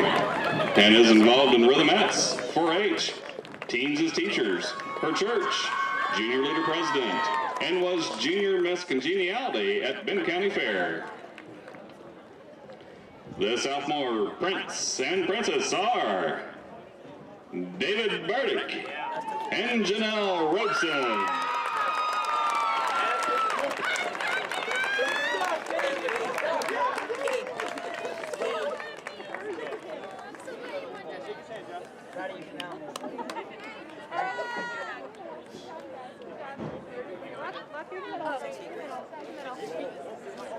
Nice job, Seth. Seth, I need another CD from you. The junior prince candidates are Keith Burge. Keith is the son of Sharon. Keith is involved in pep band, concert band, marching band, class president, CAP advisory board, Janelle NHS. Robeson. It's a family affair. Kane Hardebeck, Janelle We Roach. should tell our audience we did not have any voting powers. That's in this. right. We had no control over any of the I situation. do have son of Jim and Pat she told Patrice me, Gilak. when Jill told me she He was going to be part of this, soccer and my, track at Benton my Central. dad took over. You know what my first thought was? And the first thing I said to her, Quentin I Harback. said, Quentin is the does son of that mean a Harback. boy's escorting you down the Participates in track? and football And I think at I Benton said Central. kind of that tone. And then I said, congratulations. Yeah. Jesse Stout. Good job. Jesse is the son of David and Stephanie Stout. Realistically, take his Jesse is own involved in pictures. basketball, baseball, and National Honor Society. You gotta run tomorrow. Good job, Quinn. Yes. There are a couple of runners out there, so yes, they need to get warmed up. Duncan Yandell. Duncan is the son of Caroline and Eric Continues. Yandell. Obviously, if you were Duncan is tuning involved in track, if you have marching band, capabilities, please and pet tune band in, at BC. on the Benton Central Athletics YouTube. You can really The junior just type princess that in candidates are the YouTube and it'll Megan come up. Hardebeck. You could probably Megan type is the in daughter of Twin Lakes Glenn Indians versus Benton and Marnie Central Racing. Hardebeck. That'll come Megan up. participates in volleyball, Just do a National lot Honor better Society, searching class officers, like you would a student Windows council, search. and life team. But search it on the YouTube. and Carly you'll Musser. probably find it. Carly is the daughter of Curtis and Crystal Musser. But you gotta be careful when Carly's you say involved just in search it on basketball, YouTube. track, and National Honor Society, class of 2022 officers, and If you find FFA. something a little questionable, don't blame us. That's right. That's right. Please do not. Well, Tressa yes, just be Sinisak. careful. Tressa is the daughter of Rick and Jen Sinisak. Tressa is involved in soccer, basketball, Names of their, track, class officers, National Honor Society, Spanish Honor Society, and student council. The prince and princess. Courtney Tolan. Still being introduced. Courtney is the daughter of Chad and Junior class. Katie Tolan. 30 to 12 is our halftime. Courtney participates in cross country, basketball, track, Just a class frustrating officers, student council, and National Honor Society. And that second quarter was a night. Kennedy Tolan. definitely second. Kennedy is the daughter of Barry and Amy Tolan. Kennedy is involved in volleyball, basketball, softball, CAP, class officers, student council, French National Honor Society, and National Honor Society. Of 2022. So, The junior prince and princess are Keith Burge and Megan Hardebeck. Keith Burge and Megan Hardebeck are the prince and princess. The excitement, not quite the social distancing. Yeah, it wasn't so obvious. They just kind of went out the window. No, hopefully nobody saw that on the YouTube. But congratulations to both of the candidates tonight that won. Keith Burge, Megan Hardebeck. It's nice to see some emotion for another folks. True. So now all we have are the king and queen candidates. The senior king candidates are Senior float. Peyton Bell. Peyton is the son of Amy and Brandon Bell. Peyton is involved in football and track. He plans to become a motorcycle mechanic after graduation. So, if you're watching on the YouTube, Jace Brunton. Jace is the son of Bridget and Douglas Brunton. Jason is involved in soccer, baseball, CAP, advisory board, student council, 4-H, an active member in Basel Church of Christ, National Honor Society, and enjoys helping people in the community. He plans to attend Purdue University to major in business and management. we may have Connor Hall. By rule, the draw has to Connor is the son of Jared and Tabitha Hall. the field. Connor participates in basketball, baseball, and tennis. He plans to study aviation. Anderson or something. No, not Anderson. Casey Hallenbeck. Somewhere they had to stop Casey is the son of Chastity Hallenbeck and Chad Crick. off the field. Casey is involved in baseball, CAP, Never Been Alone program, National Honor Society, Spanish National Honor Society, Council for Academic Excellence, class vice president, and student council. He plans to attend Indiana University, Bloomington, and study environmental science. You probably have to text. Cale Williams. Cale is the son of Chris and Carmen Williams. Cale is involved in tennis, basketball, National Honor Society, Council for Academic Excellence, and Interact Club. Benton County Life Teen and enjoys hanging with the boys.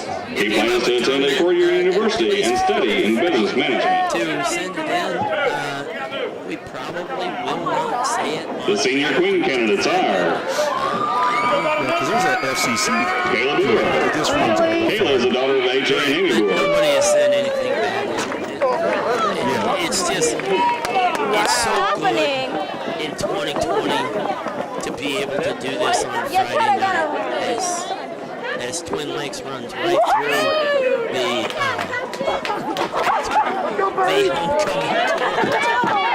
announcers. A pause, if you will, a pause in the announcement of the King and Queen, and when that is announced, right after that announcement, we may cut away, but checking the coaching staffs has to get through the homecoming court, and so just waiting on the announcement, an exciting announcement. Kayla Brewer. Kayla is the daughter of AJ and Amy Brewer. Kayla participates in cheerleading, class officer, student council, National Honor Society, Spanish National Honor Society, Spanish club, 2-year tennis player, 4-year camp counselor, and is an active member of her church youth group. She plans to attend a 4-year college or university to study communications or education. The extra 3 minutes added. Lillian Cobb. Lily is the daughter of Pam and Aaron Cobb. Lily is involved in We're going to take class our break, officers, and when we tennis, come back, volleyball. we'll She be able plans to to attend tell Purdue you University the and king study and queen dietetics. of homecoming. And you're listening to Benton Central. Katie is the daughter of Dave Kroll and Rhonda Hurst. Katie is involved in National Honor Society, Council for Academic Excellence, Class of 2021, Representative and Treasurer, and Interact Club. She plans to go to a 4-year university to major in psychology and then go to med school to become a pediatric emergency physician. Devin Plummer. Devin is the daughter of Steve and Nikki Plummer. Devin participates in volleyball, tennis, NBA, Interact, Phoenix, BCDM, and class officers. She plans to attend Purdue University and study speech and language pathology.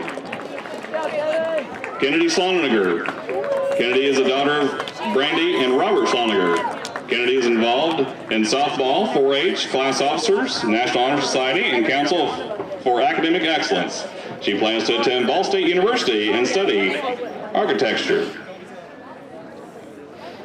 This year's homecoming king is Jace Button.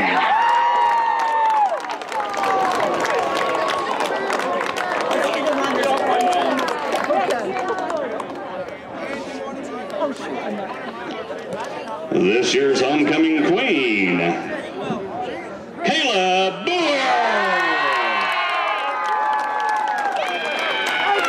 Congratulations to all the candidates. Even though COVID may have canceled some of our usual homecoming events, the Student Council would like to thank the administration, staff, parents, and students for making this year's homecoming week and festivities great.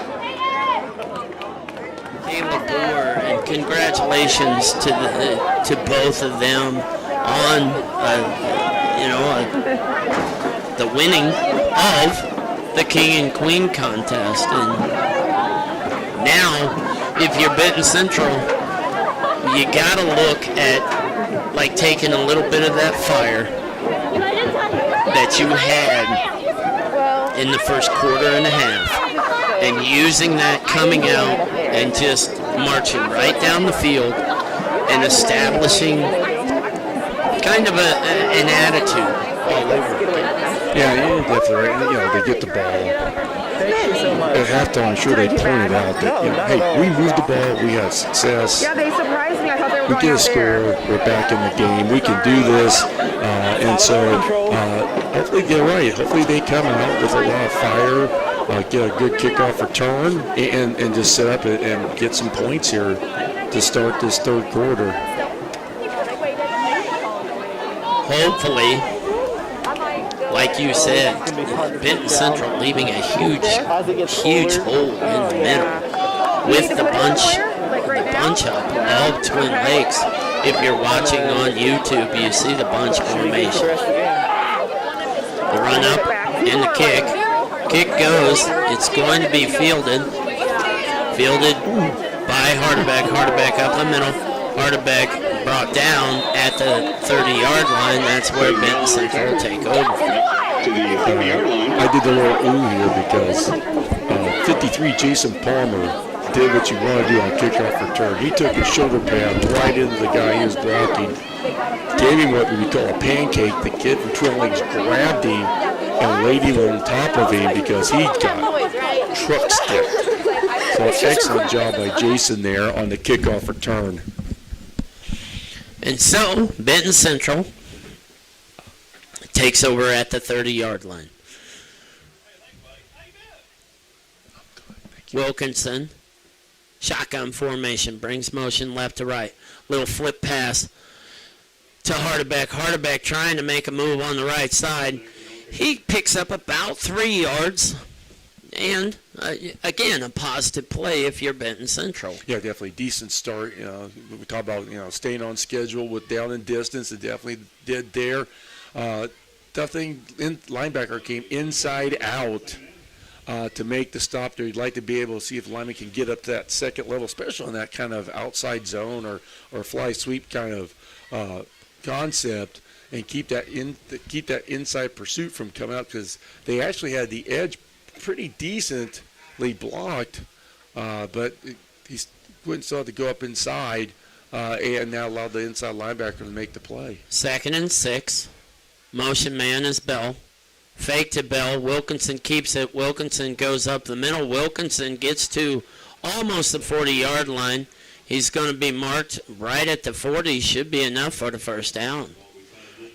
And it is the first down. Good start for Benton Central, and that's one thing that Benton Central has in their toolbox is that quarterback run game, and Colin's a bigger quarterback, so you may see a little bit more of that, especially as Twin Lakes plays this kind of man-on-man in the secondary and kind of leave 7 people in the box to take away Benton Central's run game. Bison break the huddle with 10 seconds on the play clock.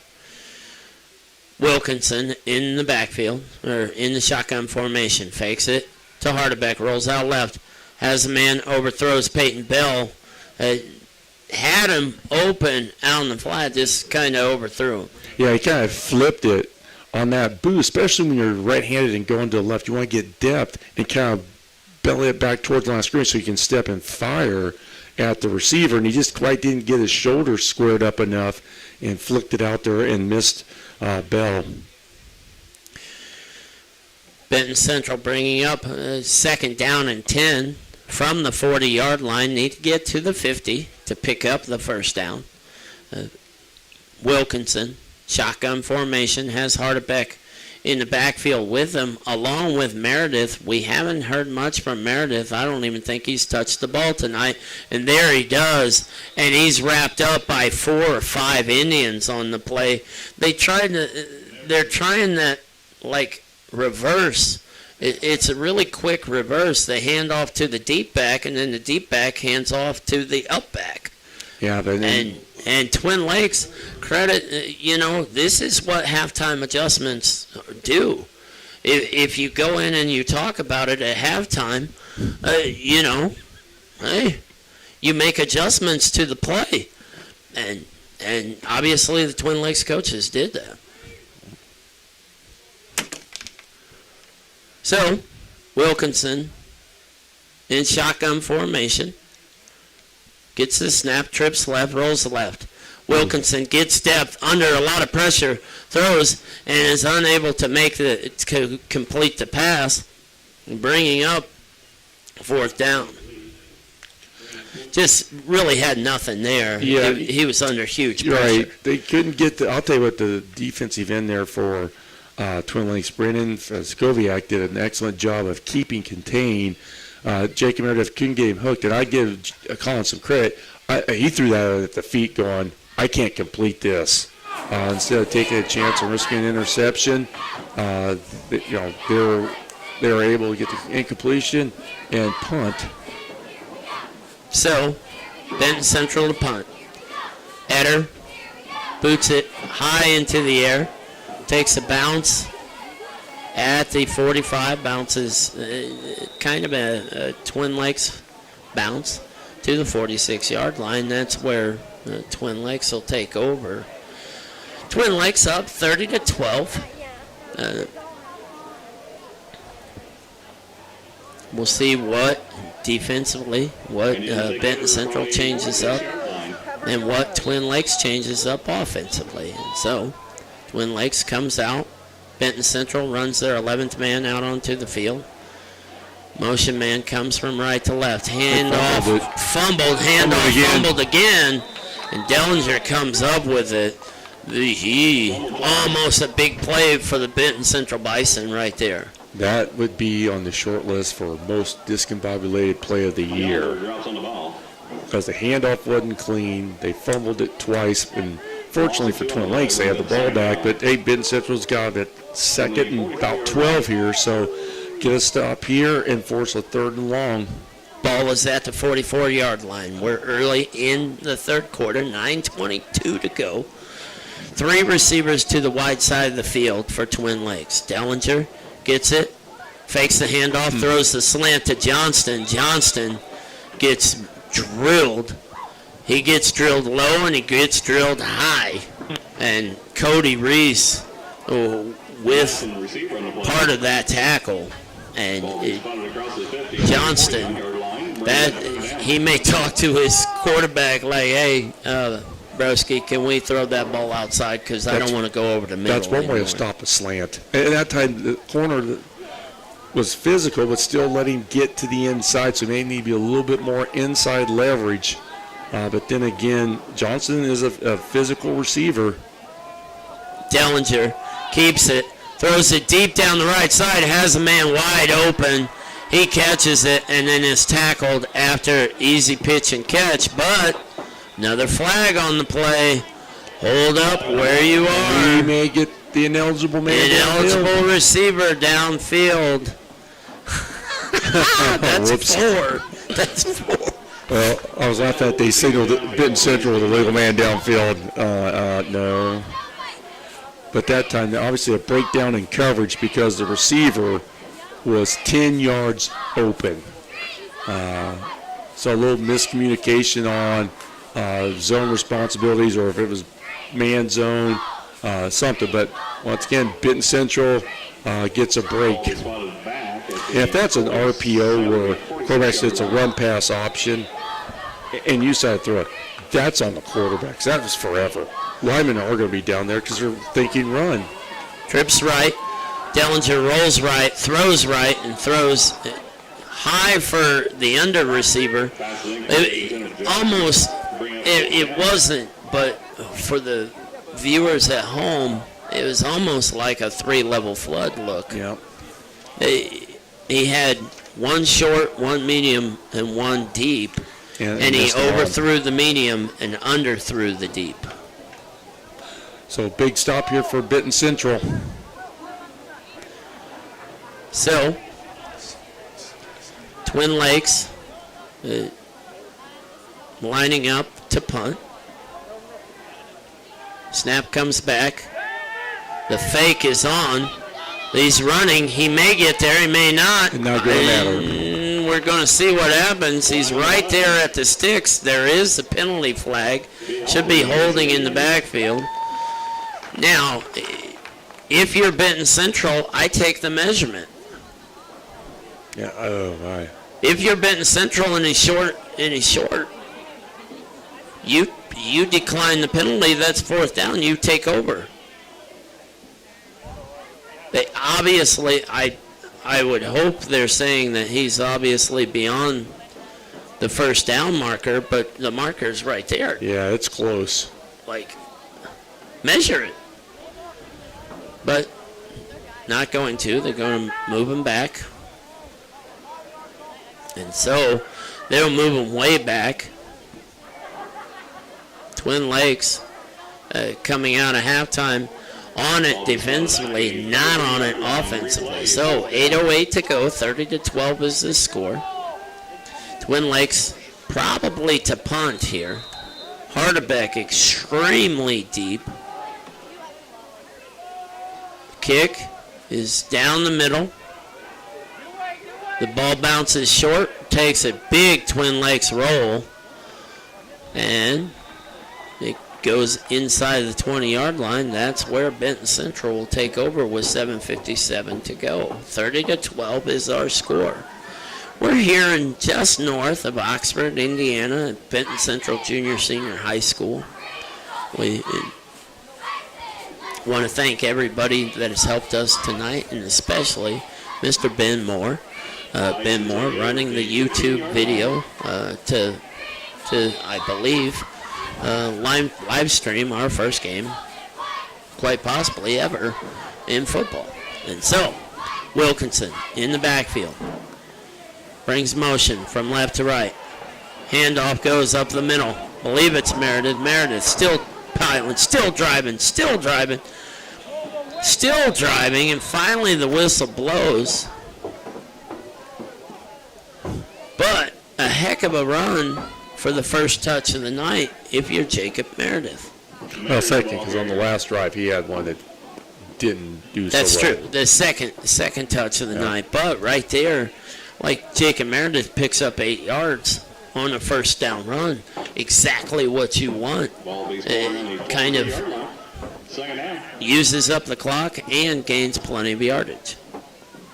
Wilkinson with 2 receivers to the left, 2 to the right. Gets the shotgun snap. Throws over the middle and just out of the reach of Quentin Hardebeck. Goes incomplete, bringing up third down. Yeah, that was tough because Quentin had found kind of a soft spot in the coverage and would have had the first down. But it's 3rd and short for the Bison, so they got 2 chances here to get the first down. So if you're Benton Central deep in your own territory, inside of the 25-yard line, at the 23-yard line, they got to get to the 25 to pick up the first down. Wilkinson breaks the huddle, has 3 receivers to the right. Gets the shotgun, snap, hands off. Handoff is to Hardebeck. Hardebeck on the right side. Hardebeck picks up the first down and is pushed out of bounds. Basically, when the receivers run him off, Hardebeck has the speed to pick up that yardage that is needed and gets up to the 31-yard line for the Benton Central first down. Yeah. A nice job there on the edge by the right tackle. Dalton Lineker just to be able to get to that edge. So, trips to the wide side of the field, the left side of the field, as Ed and I are sitting here. Benton Central keeps it in Wilkinson's hands, and Wilkinson is drilled for no gain. Kind of trying to quarterback trap. Yep. And they didn't get the fill from the center and allowed Twin Lakes defensive linemen to be in the backfield, which makes it awfully hard to run a trap. So, 2nd and 10. Benton Central. Both teams having a possession so far this quarter. 30-12 is our score. Twin Lakes up. Trips to the left, to the wide side of the field. Wilkinson has the running back off to his left. Wilkinson gets it, looks left, comes up the middle, and is dropped after maybe a slight gain, but really back to the line of scrimmage. Brings up third down and 10. Just he didn't see anything early, and he didn't feel like he could step up and tucked and ran. Twin Lakes brought a little pressure from the inside, and the outside linebacker was still kind of like spying Collins. When he scrambled, the outside linebacker was there to make the play. Benton Central will take a timeout. We'll take a timeout. You're listening to Benton Central Football on 98 Gold, WIBN.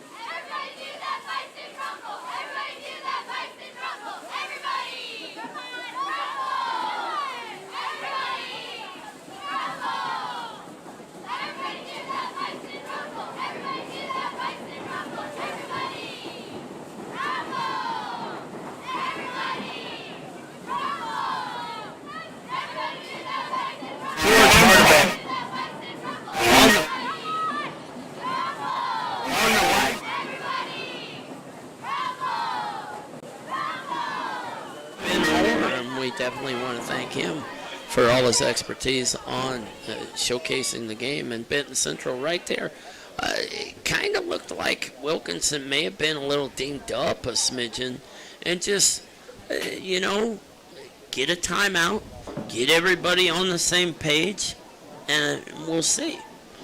Yeah, you do hate to use one of your timeouts here in the third quarter because you may need that later on. But you're right, in the 3rd and 10, you're going to want your quarterback ready to go. So Wilkinson rolls out left, and he's under pressure, throws it up, and it is intercepted on the play. He threw it up. He was under heavy pressure. Threw it up for grabs, and there was nothing but Indians in the. I believe it was tipped by an Indian to another Indian. Almost kind of a tip drill, and he's out on the prairie. Just way too many Indians, and he was trying to make something happen, and he knew it was 3rd down. He knew they had to make something happen. And he threw it up and couldn't get anything on it. So Twin Lakes quickly back. Handoff goes up the middle. And gaining more yardage is Roush. Roush with a big run. I believe it's Roush. At nighttime, gets a little hard to see. Gets a little hard to see with only 4 light stands. Yeah, contrary to what was said when we got those 4 and not 6. Now Roush goes up the middle, and Roush drives through, picking up another big first down. And just Benton Central just couldn't get anything going. Yeah, and right now they need a gigantic stop, and Twin Lakes just keeps it rolling. Yep, they're going for the knockout here. They've gone no huddle, try to speed up the tempo. Handoff to Roush. Roush pushes his lead blocker. Roush keeps driving. Roush just down right before the goal line. Twin Lakes saying, hey, hustle up, boys, let's go. And 1st and goal. May see the sneak here. From inside the 1. Dellinger in shotgun formation. Dellinger gets it. Hands off to Roush. Roush met by Josh Eder, not Jason Eder. Josh Eder, and Josh Eder brings him down. Great fill. Nice job. And he got help from his teammates on the right defensive line side. So big stop there. Benton Central didn't roll over and just let Twin Lakes have an easy touchdown. Josh Eder on a huge fill right there. Great job of bringing him down. Brings up 2nd down and goal from the 1. Twin Lakes breaks the huddle. 3 receivers to the left. Fake to Roush, throw to the corner, nothing there. There were 3 Twin Lakes receivers, all in the same area. I don't think that's a good play. Yeah. Little miscommunication of some sort there. So, Twin Lakes taking their time in the huddle. Dellinger runs all the way over. Old kind of Sheridan play right there with Nick Zachary running all the way over to get the play. But Dellinger runs over, comes back in to the huddle, breaks the huddle, has 3 receivers to the right, 2 receivers to the left. In the backfield by himself. Dellinger gets it, looks, tucks it, goes up the middle, under pressure, doesn't get there. Stops short, great play by Jacob Meredith and others. Meredith was the first to kind of trip him up, and then a couple of Bison to finish it off. And a huge play, 4th and 1. This could be the answer the Bison are looking for. Yeah, the big play here, and this is one of the things about running a spread offense. It is short yardage, goal line situations. Benson's been able to outnumber Twin Lakes so far and keep him out of the end zone. Actually have lost 2 yards. Jalen Roush in the backfield with Dellinger. Dellinger looks, throws, no good.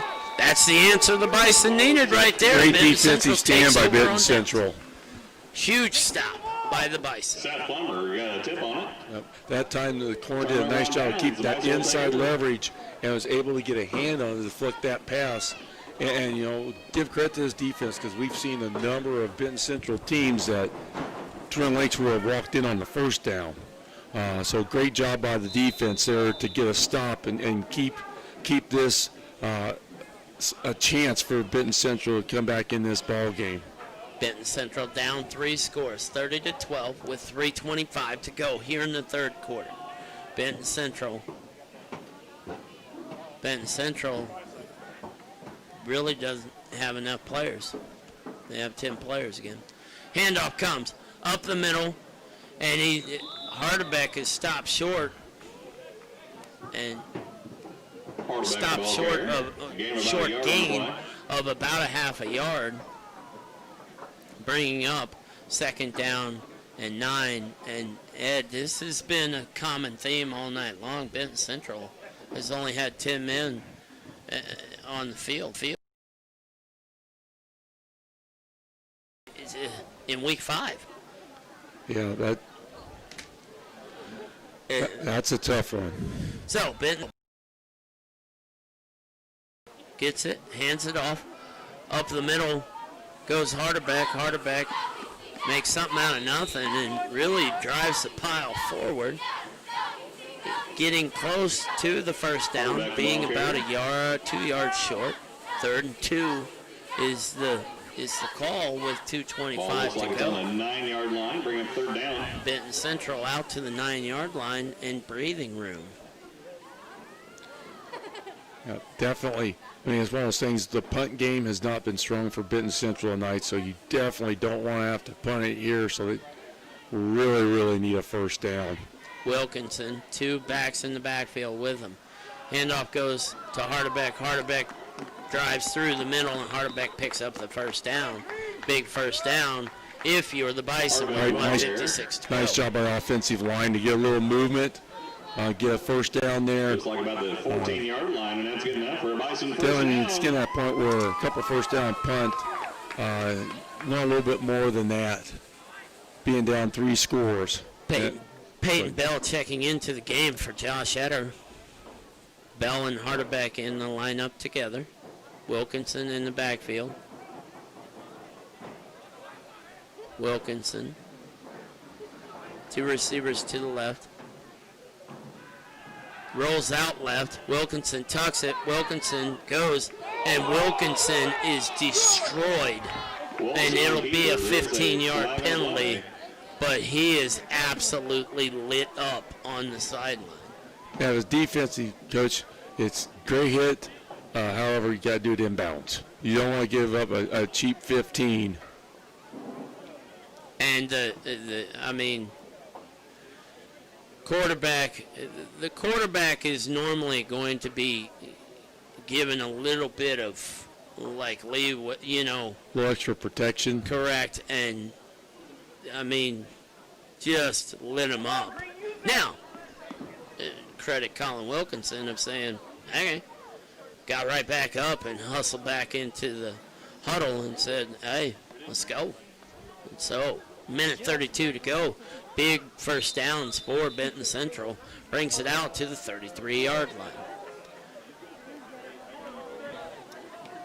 2 backs in the backfield with Wilkinson. Tight end right is Meredith. Wilkinson gets the snap, hands off to Bell. Bell had Hardebeck lead blocking for him, and that picks up about 1 yard to the 34-yard line. 34-yard line.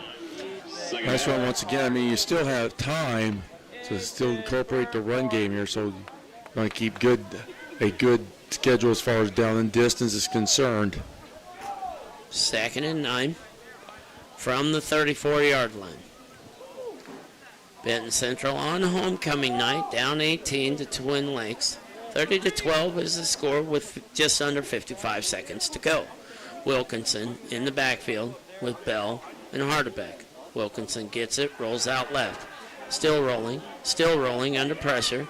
Throws it, trying to throw in the vicinity of Jacob Meredith, but just ran out of real estate and threw it out of bounds. I don't know if it's in the playbook, but look at that. That'd be a nice time to go roll out like that play action roll out left and come back with a screen to the right because Peyton Bell, after the fake, was all by his little lonesome right about the right hash, right where the ball is to be put in play. So, I mean, it's one of those things. I mean, you can't have 1,000 plays in your arsenal, but boy, if you have like a little throwback screen on early down, hey, it's there. Well, and would you flip it? Would you flip it to have Wilkinson roll out to throw back with his right hand? So Wilkinson looks, throws deep left, overthrows the slant on the left side. Had Justin Tucker, but a little high on that particular throw. So brings up 4th and 9. Clock stops with 37 seconds to go. What I meant by that is roll him right so he could throw back. Right, I gotcha. I don't know. You know, it depends on the defense. You know, right, defense, feel tackle may where you be are a on little the field. slower in pursuit. So Benton Central to punt. Ball's grabbed, kick down the middle, takes a Benton Central hop and goes inside of the Twin Lakes 20 to the 18-yard line with 25 seconds to go. Josh Eder doing a great job. The snap was a little bit off, fumbled a little bit, and then he picks it up and kicks it deep down the middle. Got a great roll. Looked like Ed Robeson drive down the middle of number 12 at Oak Grove Country Club. Good, because you don't want to talk about my drives on the other holes at Oak Grove. True. But, so Twin Lakes with 25 seconds here in the third quarter, up 30-12. Dellinger in the backfield. Dellinger didn't like what he saw, so he called timeout. Timeout, Indians. So Twin Lakes calls the timeout. We'll keep it right here. And next week, just a tough one for Benton Central in the West Lafayette Red Devils. And realistically, it doesn't get much easier until the Hoosier Conference crossover. That's, Benton Central battling like crazy and battling a really tough, a really tough Hoosier Conference. Yeah, I mean, it's been like that. Seems like forever. But once again, I've always thought, West Lafayette, it's an opportunity to really see like how good can you be, because that's definitely a state title contending team. Definitely the last few years, so big challenge for them, but we still have a little over a quarter of football here to play. So, Twin Lakes coming out, hands it off, and he's drilled in the backfield. Riding him down is Josh Eder. Josh Eder doing a great job of bringing down Kavion Jackson, and that's going to do it for this third quarter, bringing up second and very long for the Twin Lakes Indians. You're listening to Benton Central Football on 98 Gold WIBN.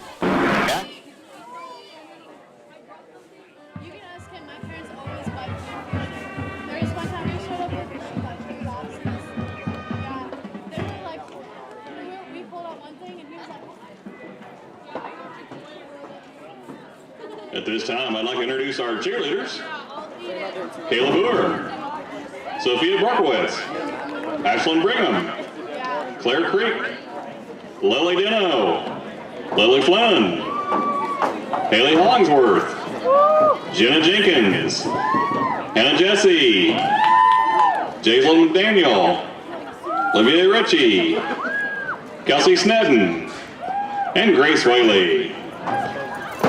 They are coached by Grace Snedden and a volunteer assistant coach, Mackenzie Dino. Go! Fight! Win! Hey! Hey! Let's go!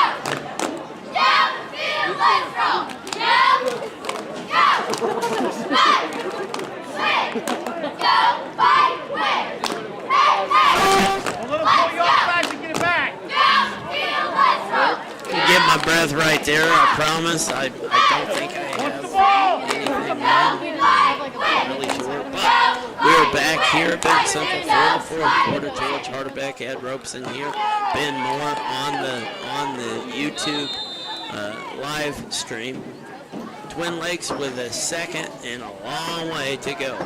Dellinger under pressure. Dellinger throws the screen, but big Will Harmon. Will Harmon reading it right away, and Will Harmon gets him for a big loss. Just under pressure right there. Cody Reese with the huge quarterback pressure. Cody Reese with the huge quarterback pressure, and then Will Harmon seeing the receiver. Indians are pushed back to the 9-yard line. Third down.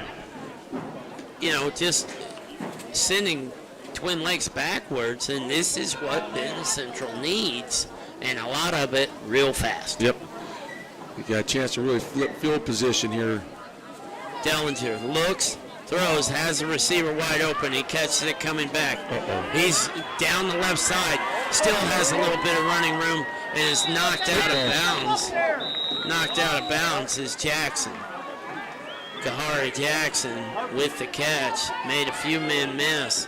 He caught it on the right hash and ran across to the left sideline, and just And the receiver on the play. absolute what you can't have if you're Benton. Soft coverage, you got what you want. Jackson, receiver on the play. Short of first down, and just didn't make the tackle. Kavion Jackson with the run up the left side for about 6 yards, and right now Twin Lakes is starting to roll. Yeah, you see a little wind coming out of the defensive sails here. Benson has got to bounce back, as they've done a number of times tonight. Dellinger kept it, throws a pass that may have been ill-advised. Wonderful catch on the play by Blaze Woods. Woods the receiver. Woods catches it. Ball's followed across the 50 at the 49-yard line. Third down. But catches it, is wrapped up and dropped right away, so Plummer in on the tackle. But Benton Central, third and forever, and it just gives up a huge play. Yep, they got to bounce back now because it's 3rd and 4. 3rd and 4. Twin Lakes with a fumble snap. Will Harmon has his man, ropes him down.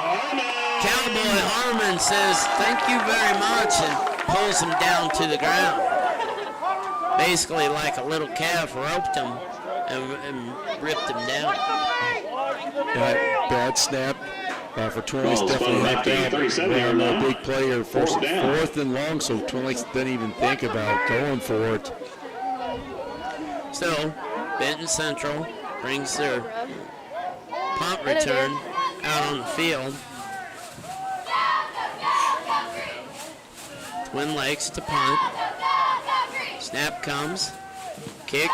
Yee is George driver down the middle to the 40-yard line. Remember, the original line of scrimmage was the Twin Lakes 44, and the punt went to the Benton Central 40. So kind of topped that one. They're calling a penalty on Twin Lakes. Legal formation. And they're saying, okay, declined. But, well, not declined. It's assessed on the end of the punt where the ball was down. It's assessed. And Benton Central will take it at the 45-yard line. Great field position here. Even with that 3rd and long conversion, Benton Central ends up with pretty solid field position, but they need to score quickly. Benton Central at their own 45-yard line. Wilkinson brings motion, hands it off to Meredith. Meredith runs. Meredith picks up another 7 to 8 yards. You really kind of wonder, like, Meredith is averaging 7 to 8 yards a carry. Quickly, Wilkinson gets it. Wilkinson looks, throws off of his back foot, and throws a little bit high, incomplete on the play. let's go. Incomplete Brings up to third down. Peyton Bell. And as far as the clock's concerned, I think you're better off with the Run the incomplete ball, get pass those 3 because yards, let's go. it was going to be 3rd and short. I mean, that was like a 1-yard completion at best. 8:49 to go. Benton Central down 30-12. Benton Central huddled up inside of Twin Lakes territory at the 48-yard line. Wilkinson brings his team to the line. Shotgun formation to the left, to the right. Meredith offset to his right. Hand off to Meredith. Meredith runs through a tackle, drags the man for the first down. Drug Carson Kelly with him. He hit him behind the line of scrimmage and drug him for enough for the first down. Benton Central quickly up to the line at the 44-yard line. 2 receivers to the left, 2 to the right. Wilkinson, shotgun formation, gets it. Looks left, rolls right. Under pressure, ducks in, still under pressure. Now he's brought down. Just way too much pressure coming at him. Yeah, you know, they're putting pressure from the inside linebacker area, and so they're not able to pick that up. And they're trying to get time for a receiver to break on like a corner route, the inside receiver, and Colin just doesn't have the time to look. So there's a Twin Lakes player down on the field. We'll take a timeout. You're listening to Benton Central Football on 98 Gold WIBN. Freaking awesome, dude. From who?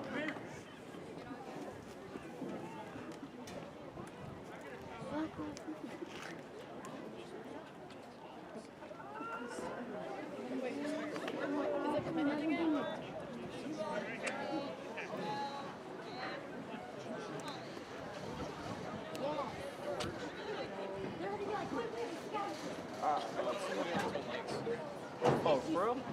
Oh, we're good.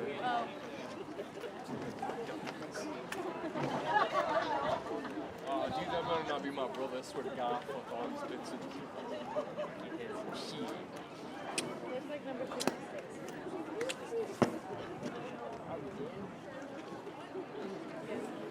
There you go. Walk it off, big boy. And the thing goes on. What used to be Atkinson, Indiana, for you historians at home, or those of you my father's age and above that remember the actual Atkinson, Indiana. So Benton Central, with 8:20 to go, they have the ball at the Twin Lakes 47-yard line, down 30-12. Clock starts after the stoppage in play. Wilkinson to the left, to the right. Wilkinson has it. Looks left, throws left, almost intercepted, knocked down on the play defensively by Brandon Franchowiak.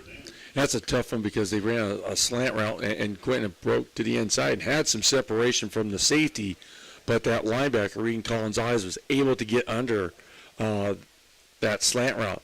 So it's kind of tough when you have a slant route from the number 2 receiver, because that's one of the dangers you have is that linebacker being able to drop in under the coverage and undercut that ball.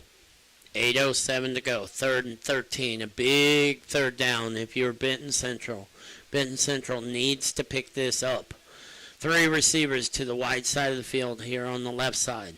Wilkinson gets it, steps up in the middle, tucks it, runs, and he's brought down after a gain of about 5 yards. But really, he stepped up in the pocket, had a pocket there. Maybe take a shot because Quentin Harbeck down here, I believe it was, ran a double move and had gotten some separation. So it brings up 4th and a long 7, 8 yards. And right here with 7:35 to go, really Benton Central's last hope. Right, they have to convert on this. So 15 seconds go on the play clock. Benton Central with plenty of time. Bring 3 receivers to the left side with the wide side of the field. Meredith offset to the left side of Wilkinson. Wilkinson gets it. Wilkinson rolls out left, under pressure, comes all the way back to the middle, throws deep down the right side, and nothing there. Out through, overthrew Seth Plummer and Bell in the area. And so, brings up turnover on downs, and the ball goes to the Indians at their own 42-yard line with 7:08 to go. And just that right there is... We have 10 players, or Benson draws 10 again. Oh, there they go. Benton Central walks their 11th player out onto the field. Snap comes, handoff up the middle, bounces out to the left. Is Roush, and Roush picks up about 8 or 9 yards, but gets out of bounds. Yeah, which I'm sure Coach Saylor's not enthused about. Right now, you just want to run out the clock and get back on the bus. 2nd and 2. Obviously, a bit of a long game, a quicker second half so far than the first half. But Twin Lakes, to the left, to the right. Shotgun formation. Motion man comes. Hand off to Roush. Roush up the middle. Roush dives forward to about the 41-yard line. He was undercut, but the big thing is finish off the run by diving forward. Twin Lakes quickly up to the line of scrimmage. Twin Lakes trying to really put the nail in the coffin. And also, I think they're not happy with how their offense has performed this half. Roush goes up the middle, but Roush meets a herd of bison right there and stops them after a gain of a long one, bringing up 2nd and 9. Twin Lakes hurries up to the line again. 6:25 to go. Handoff comes to the slot back. Slot back comes all the way to the right side. That's Kahari Jackson, and Jackson almost picks up the first down. And like you said, Ed, here's the thing. If you're Twin Lakes, you're not playing to win this game. You're playing to get ready for next week. You're playing for the week after. Because they finish up with Hamilton Heights, who just beat Western in overtime tonight, Central Catholic, and West Lafayette. So definitely want to get a little more momentum going into heading that 3-game stretch. Twin Lakes, 3 receivers to the left, and they hand off deep in the backfield. And deep in the backfield is where he's buried by Jacob Llewellyn. Jacob Llewellyn storming through and dropping for a big loss, bringing up a 4th and 5. 5:20 to go. Like we said, Benton Central will be playing West Lafayette next week. So, Twin Lakes trips left. High snap brought down by Dellinger. Dellinger under pressure. Gets away. Dellinger kind of gets away. Throws it up for grabs. Incomplete. Threw it up for grabs because he was under pressure from Cody Reese. And Ethan Burkhardt initially got Dellinger forced to scramble. And, Cody Reese kept the pressure on. Good stop for Benton Central. That's one of the things about this fourth quarter especially. There's been times where this defense could have wilted and let Twin Lakes score 2 more touchdowns. And they have competed. And so, turnover on downs because that was 4th down. And so, Benton Central takes over at the 36-yard line. Benton Central comes out. Running back offset to the right side, trips to the right side. Wilkinson steps up in the middle, tucks it, drives his feet and drives almost for the first down. I think they'll give him the first down. Nice job by Colin getting the first down. It stops the clock. Nope, 2nd down. Temporary stopping the clock. Wilkinson quickly gets it back. Wilkinson throws down the middle, has Peyton Bell. Bell catches it and is down at the 30-yard line. Great pitch and catch right there to Peyton Bell. So Benton Central quickly up to the line of scrimmage. 3 receivers to the wide side of the field. They're almost on the left hash. Wilkinson gets the snap. Looks, throws deep right. Has a man deep, just overthrows him. Delta down the right side, incomplete. Seth Plummer was the intended receiver. Incomplete. Brings up second down. So, Benton Central took a shot right there. Obviously a shot that, yeah, you need to take right there because 4:24 to go, you get a score right there. It's not out of the realm of possibility of quite possibly getting back in the game. Wilkinson has it. Wilkinson looks right. Steps up in the middle. Throws deep over the middle. Bounces off of a helmet. Oh! Bounced off of the Twin Lakes defender's helmet. Bounced straight up into the air.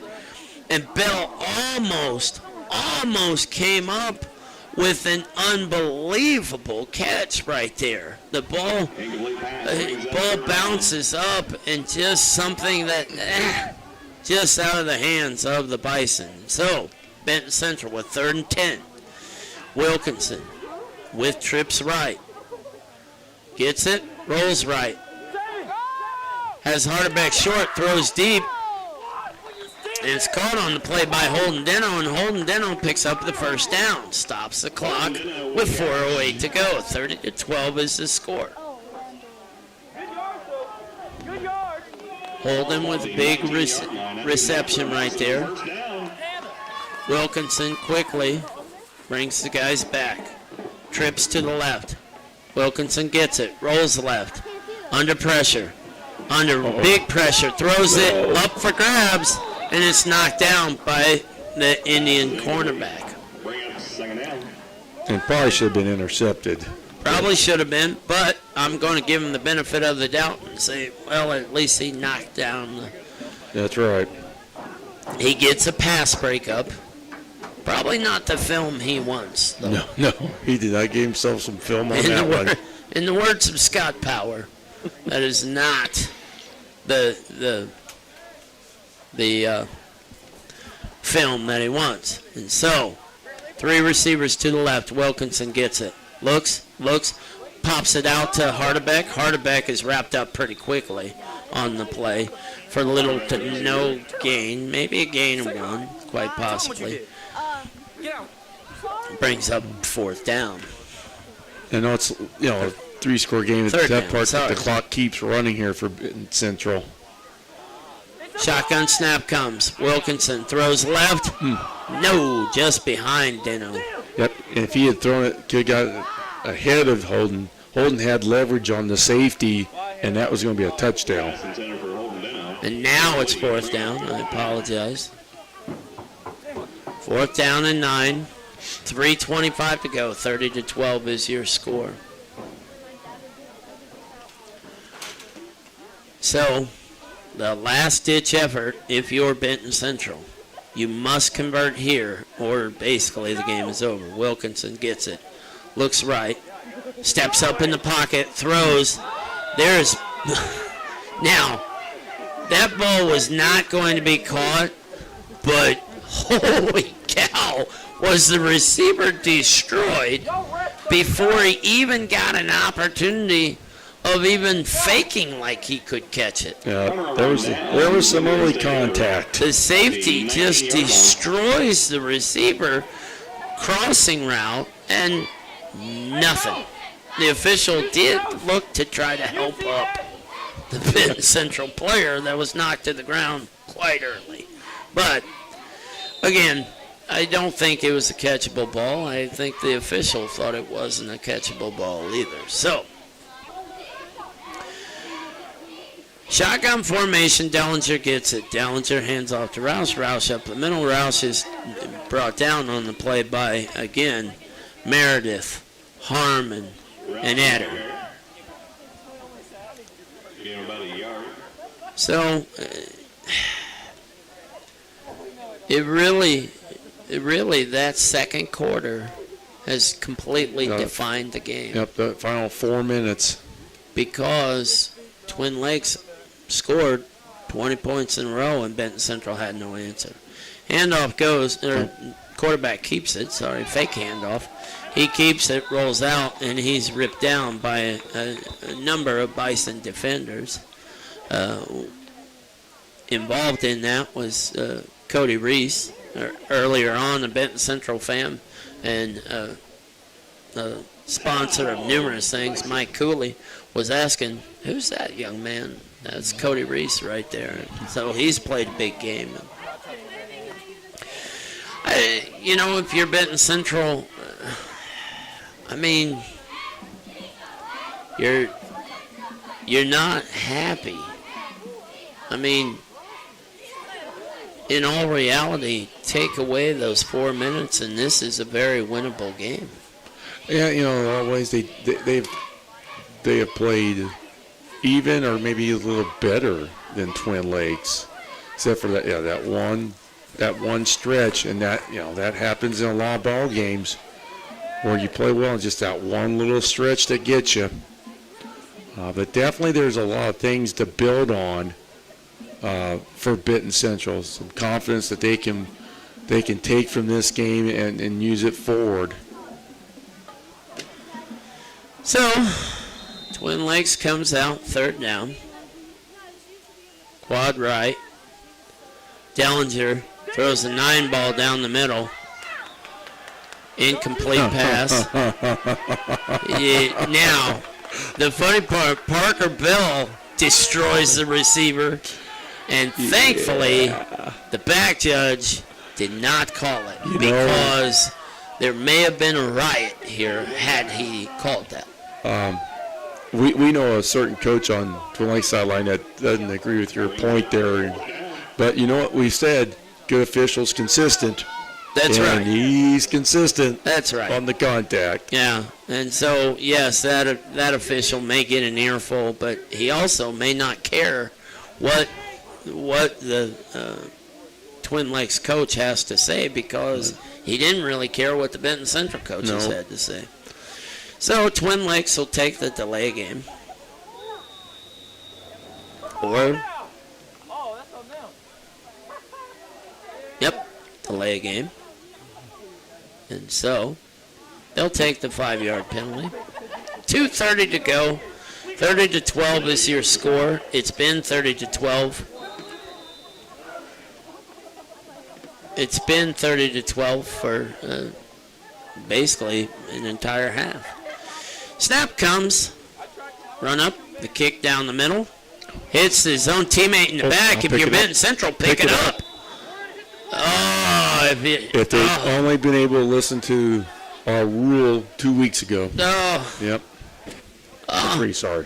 It's no harm, no foul. It hit a Twin Lakes. Now, you're leaving it in the hands of the officials, and that can be dangerous. But if it hits the kicking team, and you pick it up and you try to make something happen, even if you fumble it, not a big deal. You get it right back where the ball was going to be anyway. Oh well. Moving on. 2:20 to go. 30-12 is the score. Benton Central breaks the huddle. 3 receivers to the left, 1 to the right. Meredith in the backfield with Wilkinson. Wilkinson looks left. Throws. Receiver slipped down, and Wilkinson throws the interception. Yep, tough break for Colin there. He had the right read, right guy. The receiver just slipped. 2:15 to go, 30-12. Hopefully Twin Lakes will run the ball. Quite possibly, maybe they'll kneel the ball. Could be an interesting concept because, I don't know about throwing 9 balls late in the game. That's really not necessary when you're up 18. But we've seen that before. Well, I'll give a little context. Tipton scored tonight with 40 seconds to go when they were already up 2 scores on Central Catholic. Handoff up the middle. And that right there is Kavion Jackson. And Kavion Jackson is kind of fun to watch. Like, he's an athlete, and he does a lot of good things. He definitely makes Twin Lakes a better football team. And it's a nice 1-2 punch with Roush and Jackson. And then you throw in Kahari Jackson.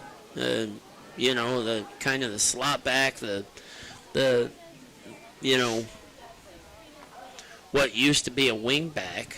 And, I mean, they got a lot of pieces, and Dellinger does a lot of good things at quarterback. So, a minute 25 to go. Dellinger keeps it. Dellinger runs up. Dellinger's ripped down by Cody Reese, but it'll be enough for the first down. And now that probably is calling off the Dogs. Twin Lakes probably take a knee from here on out because take 2 knees and call me in the morning. But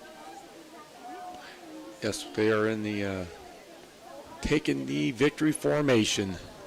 Yeah, but shotgun take a knee formation, I think. It's kind of an odd setup, I'm not gonna lie. Okay, he goes under center now. Takes the knee. Clock stops for whatever.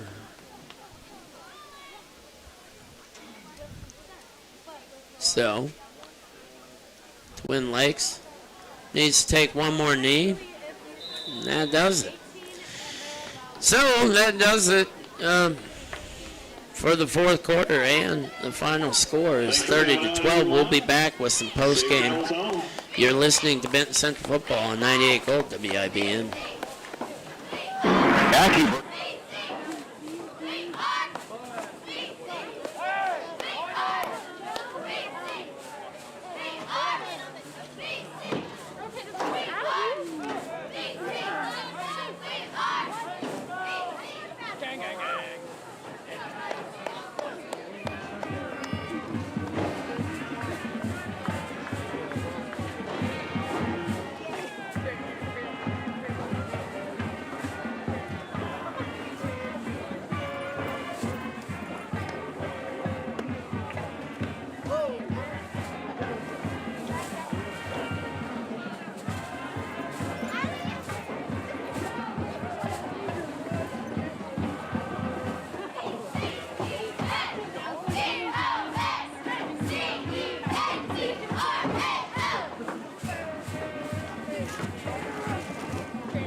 Liza! Hi!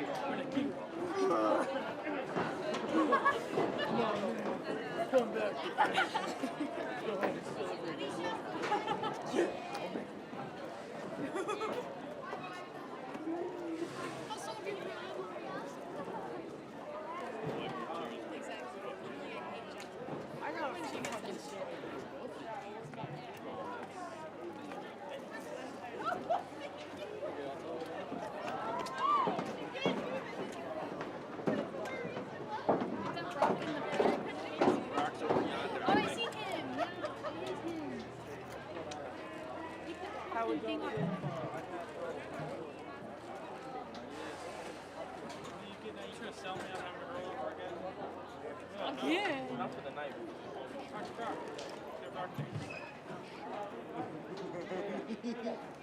You already know what he's going to say. Beats your ass.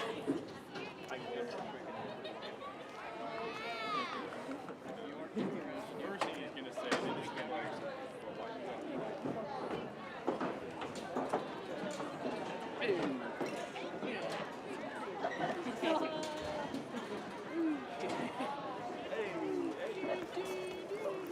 Don't forget your poncho.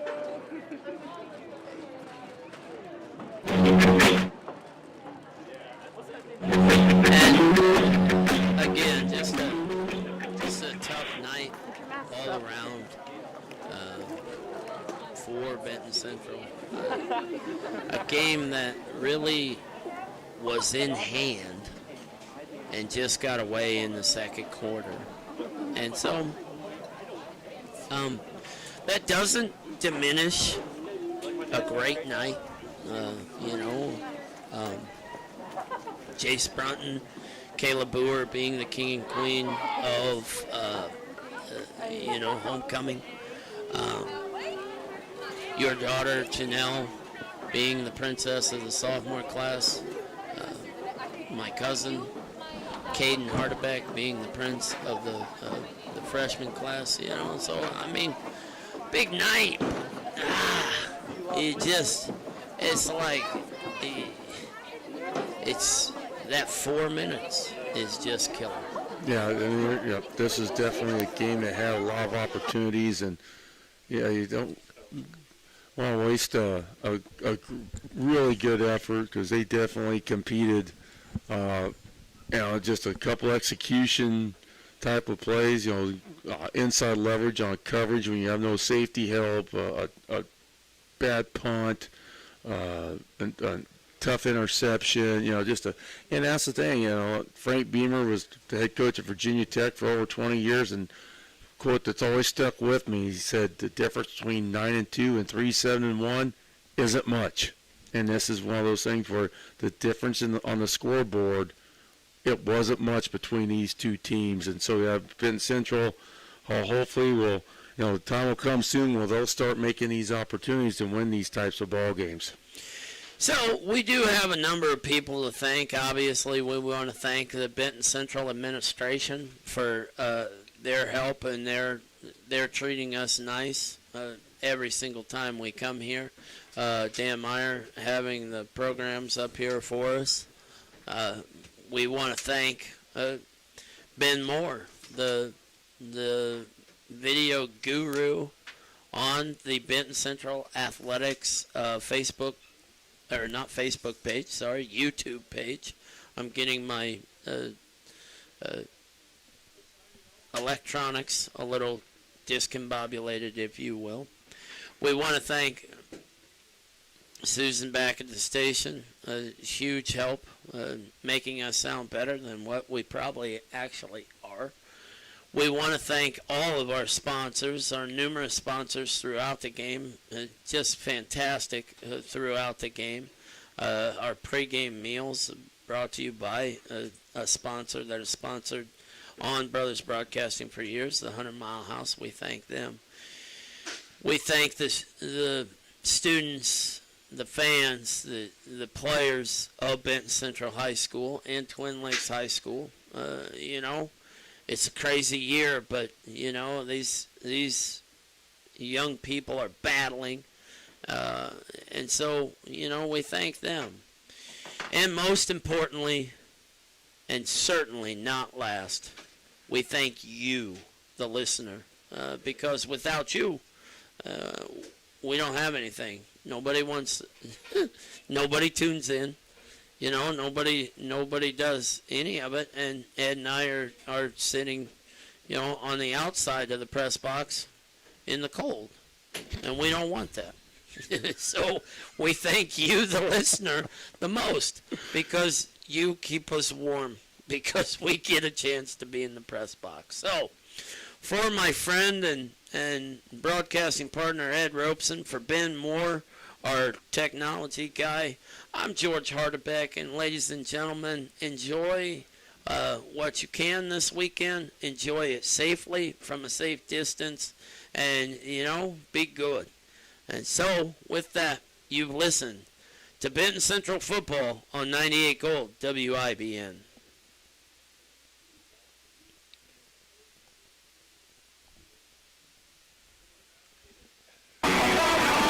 You've been listening to Indiana High School football on 98 Gold WIBN. Tonight's game has been brought to you in part by Fowler Family.